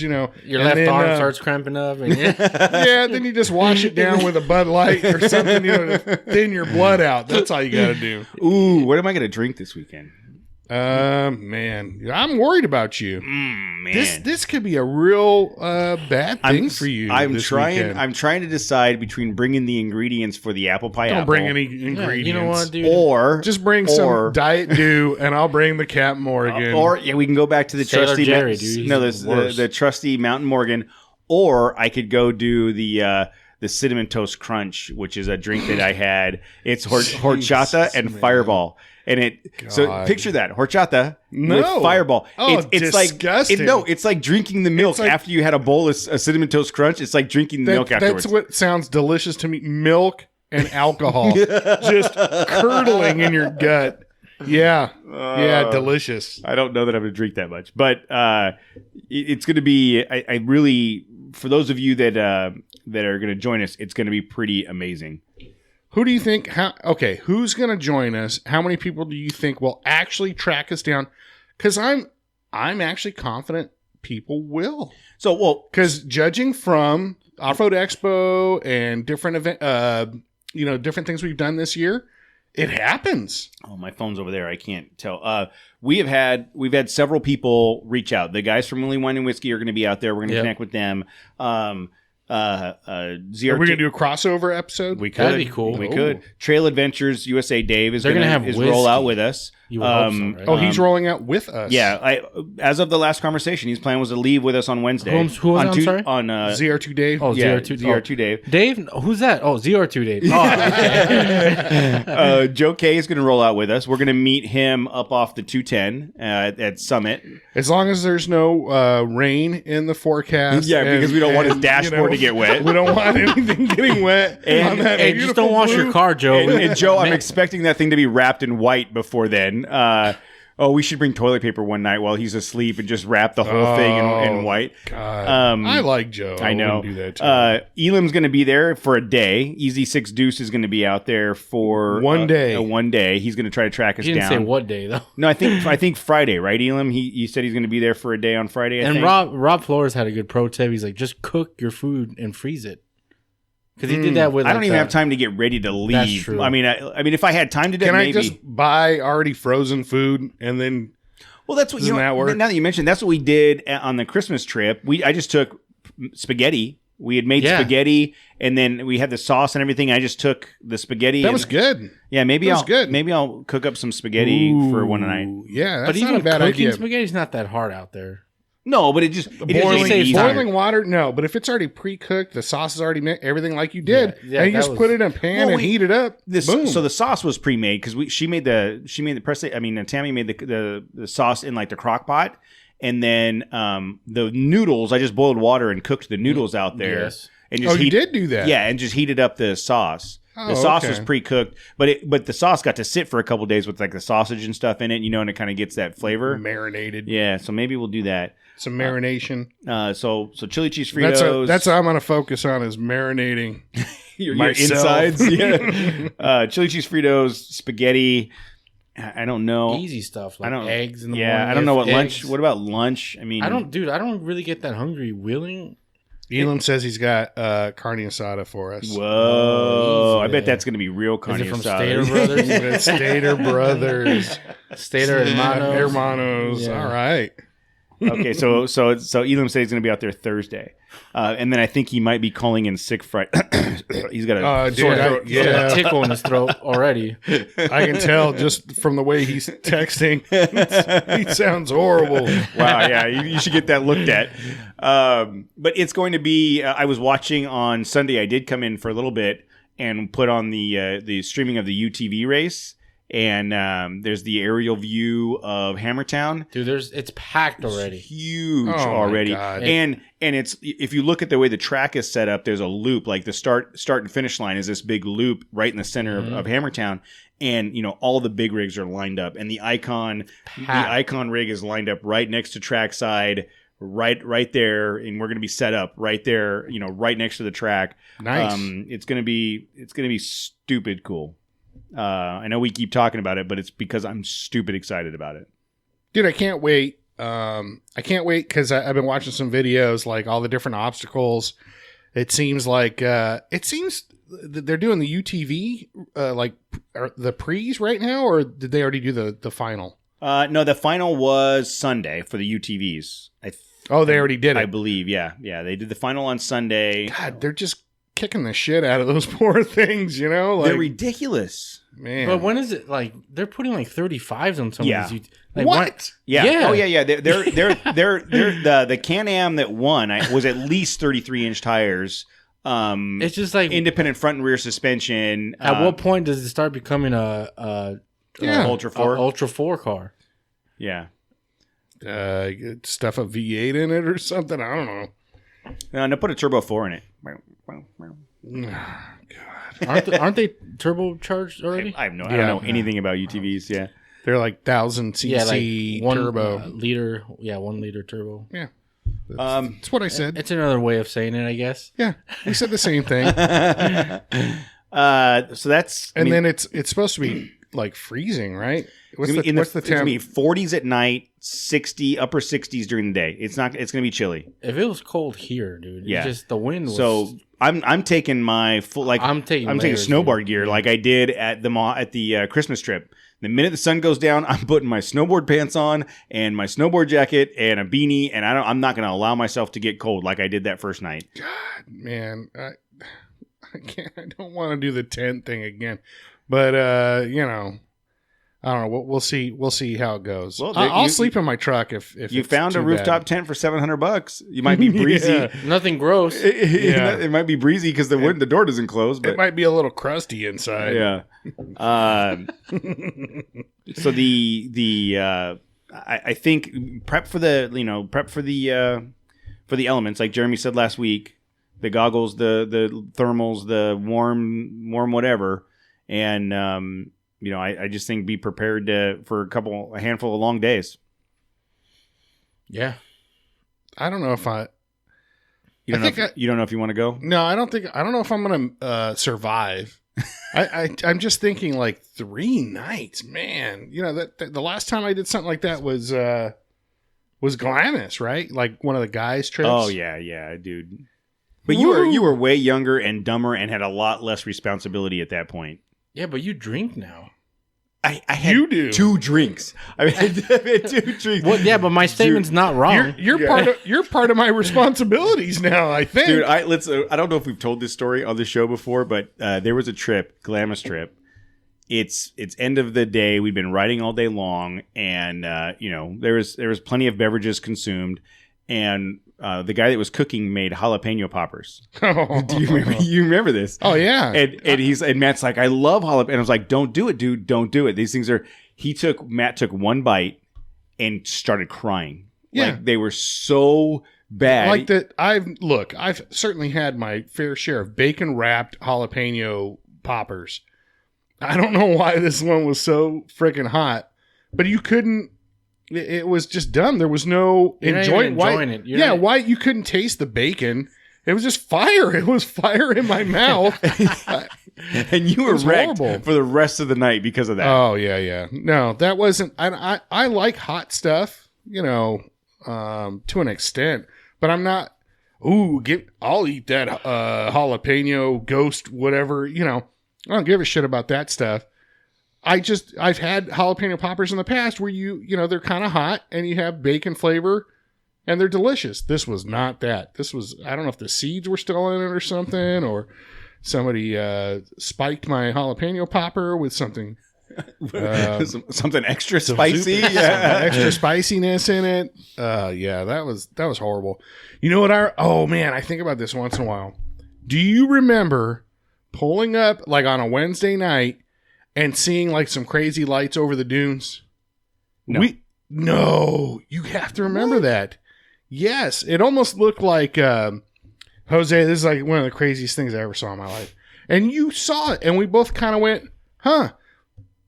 And everybody just kind of shrugged it off. And then we got in. It was probably 9:00 at night. It was full, pitch dark.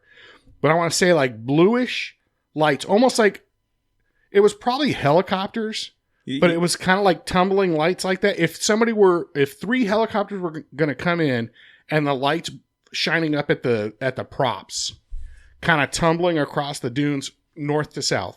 You sure it wasn't Matt Zick's flag whip? Then he just tumbled down the... No. And I remember we were unloading at the time. And I just went, what the hell was that? I do not remember that. Oh, man. No, I remember tripping out on that. I was looking at Amazon at those LED flag whips, but I'm not trying to spend... They're like $60. Yeah, it's not worth it. We should one of the nights, though, we should like make it a point to go out like where no one's at and just kind of like do some star watching and see if we can get like summon your friends, the greens, the grays. The greens, dude. Come on. You're going to embarrass me. There is out there was a dude. Oh my God. I gotta Google it really quick. Some guy in the 50s built a room or building. Look, I am not going into a building in the middle of the desert with you at night. It's called the not the Teletron, oh my God, it's out in Joshua Tree. So it's probably within a half hour of where we're going to be. And this room, it's a perfect like circular room made out of, some special wood or whatever. It's a wood frame building. Yeah. But the echo's really bad unless you're like directly. I saw it on Anthony Bourdain. If you're inside the room and it's a full circle, like perfect geometric circle, and then you're straight across from each other, like a certain distance where the echo like cancels out, and it's almost like you're speaking within 2 feet of each other. Like that's how how clear your voice is, but you're actually like 30 feet apart. It's a trip. Like they showed it. And so anyhow, this guy built this room. Oh, I can't believe I can't remember the name of it. But was it specifically to cancel out people's yells so that no one could hear when he's murdering people out there? Maybe. But this dude that built it, he built that building to like summon the aliens, or he said like the aliens told him to build this, and he was supposed to get some crazy technology from him when he finished, and then the government took him away. That's what happened. Hold on. You guys keep talking amongst yourselves. I want to find what the hell the name of this place is. If you are listening and you have a decent point of interest out there at KOH, let me know where the coordinates are. I've mapped out like the standards, like the back door, Chocolate Thunder, all those that we were talking about last week. I've got those mapped out, just plots so that we can, like, if someone says, hey, meet out there, I have an idea of which direction to go. But I was trying to do some research and I ran out of time the other night. Like there's got to be a bunch of cool places to go see along the way. So if we can, if we can map out like from camp to we're going to go to the back door, maybe there's a long way around where we can see a couple different obstacles along the way. And I found it. It's called the Integratron. Yeah, it's 30 feet, whatever, structure, 55 feet. designed by ufologist and contactee. Wait, ufologist? Yeah. That's a thing? George Van Tassel claimed that the Integratron was capable of rejuvenation, anti-gravity, and time travel. Dude, tell me that doesn't sound dope. Let's go do some time travel. Find the God. coordinates for that. Let's go find it. It's right here. All right, send me that, and I'll map it out. I'll put it on the map, and we'll go see if we can do some time travel. Oh, where would you guys go? Time travel? Yeah. JFK. I wouldn't waste my time with JFK. I wouldn't either. Oh, dude, you got to think. Yeah, we're already 2 hours in. That's a whole nother. That's a whole nother hour of conversation. We'll talk about it at the campfire. Yeah, we'll there report you back. go. Report back. But think about. Yeah, where I got to go. get hammered, before I can start talking. This place is in Landers, so Well, that's not far. honestly, dude, look, there's King of the Hammers on the map. That's like a 5-mile ride. It is like right there. Oh man. Okay, let's. All right, we're doing. All right, it. we're doing a. We're gonna lead a trip out to the Megatron, the Teletron, the Starscream, Telemetron, Soundwave. the Soundwave, yeah, the Telemetron. Dude, I just turned the page. I don't know how to get back to where I was. Oh, there I am. You know, use the back button on the internet. The Integratron. Integratron. Okay, so if you're interested in the Integratron, Look at the room right there. Look how crazy that is. Yeah, it's pretty crazy. Yep. we, Aliens, dude. We will. You know what? People couldn't build that. It took aliens to help him. Right there, right, Jose? There's no way human beings. There's no way that kind of structural design is in human form. That is insane. But seriously, it's just a wood building. Yeah, I don't, none of what you're saying is accurate. Okay, so we are leaving Wednesday. If you guys are coming out, let us know. We'll meet you out there and come back Saturday. And it's going to be a hell of a good time. And I'm excited about the Ranger. And so next week's show will probably just be a KOH. The next 2 shows will probably be KOH recaps. And then they could be conspiracy theory shows. They could be what they just could the be lights about. you. They could be about our meeting of some aliens of some sort. The reptilians could stop by. Maybe they want to hang out and be interviewed. I'll let you guys do that. You're not even going to entertain Jose. If you guys want to interview the aliens, because what's going to happen is nobody wants to have any fun on you the guys show are going to today. be plastered, and it's just going to be some random dudes you're going to think are aliens. I'll be asleep in the tent. I'll be asleep in the shift pod. Random dudes. They're gonna go to your tent because they look like they belong on the moon, dude. That's right. All right. Well, thanks to Mark and Lauren for coming on and giving us that knowledge on the rooftop tent things. I need some money. I need to save up some money for rooftop tent. And if we don't ever come back from Hammers, and this is the last episode, thank you guys for listening. It's been fun. Yeah, thanks, guys. Thank you. Thanks for boosting the show enough to where I take the time off to go on a trip where I die. sounds exciting. And let's try not to die.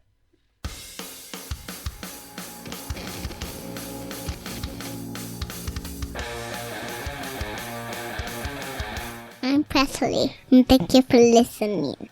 Thank you to Next and Tire. Thank you to Icon. If you want to be on the show, call 951-394-DUKE. Thank you to Ryan Torino with all of the music.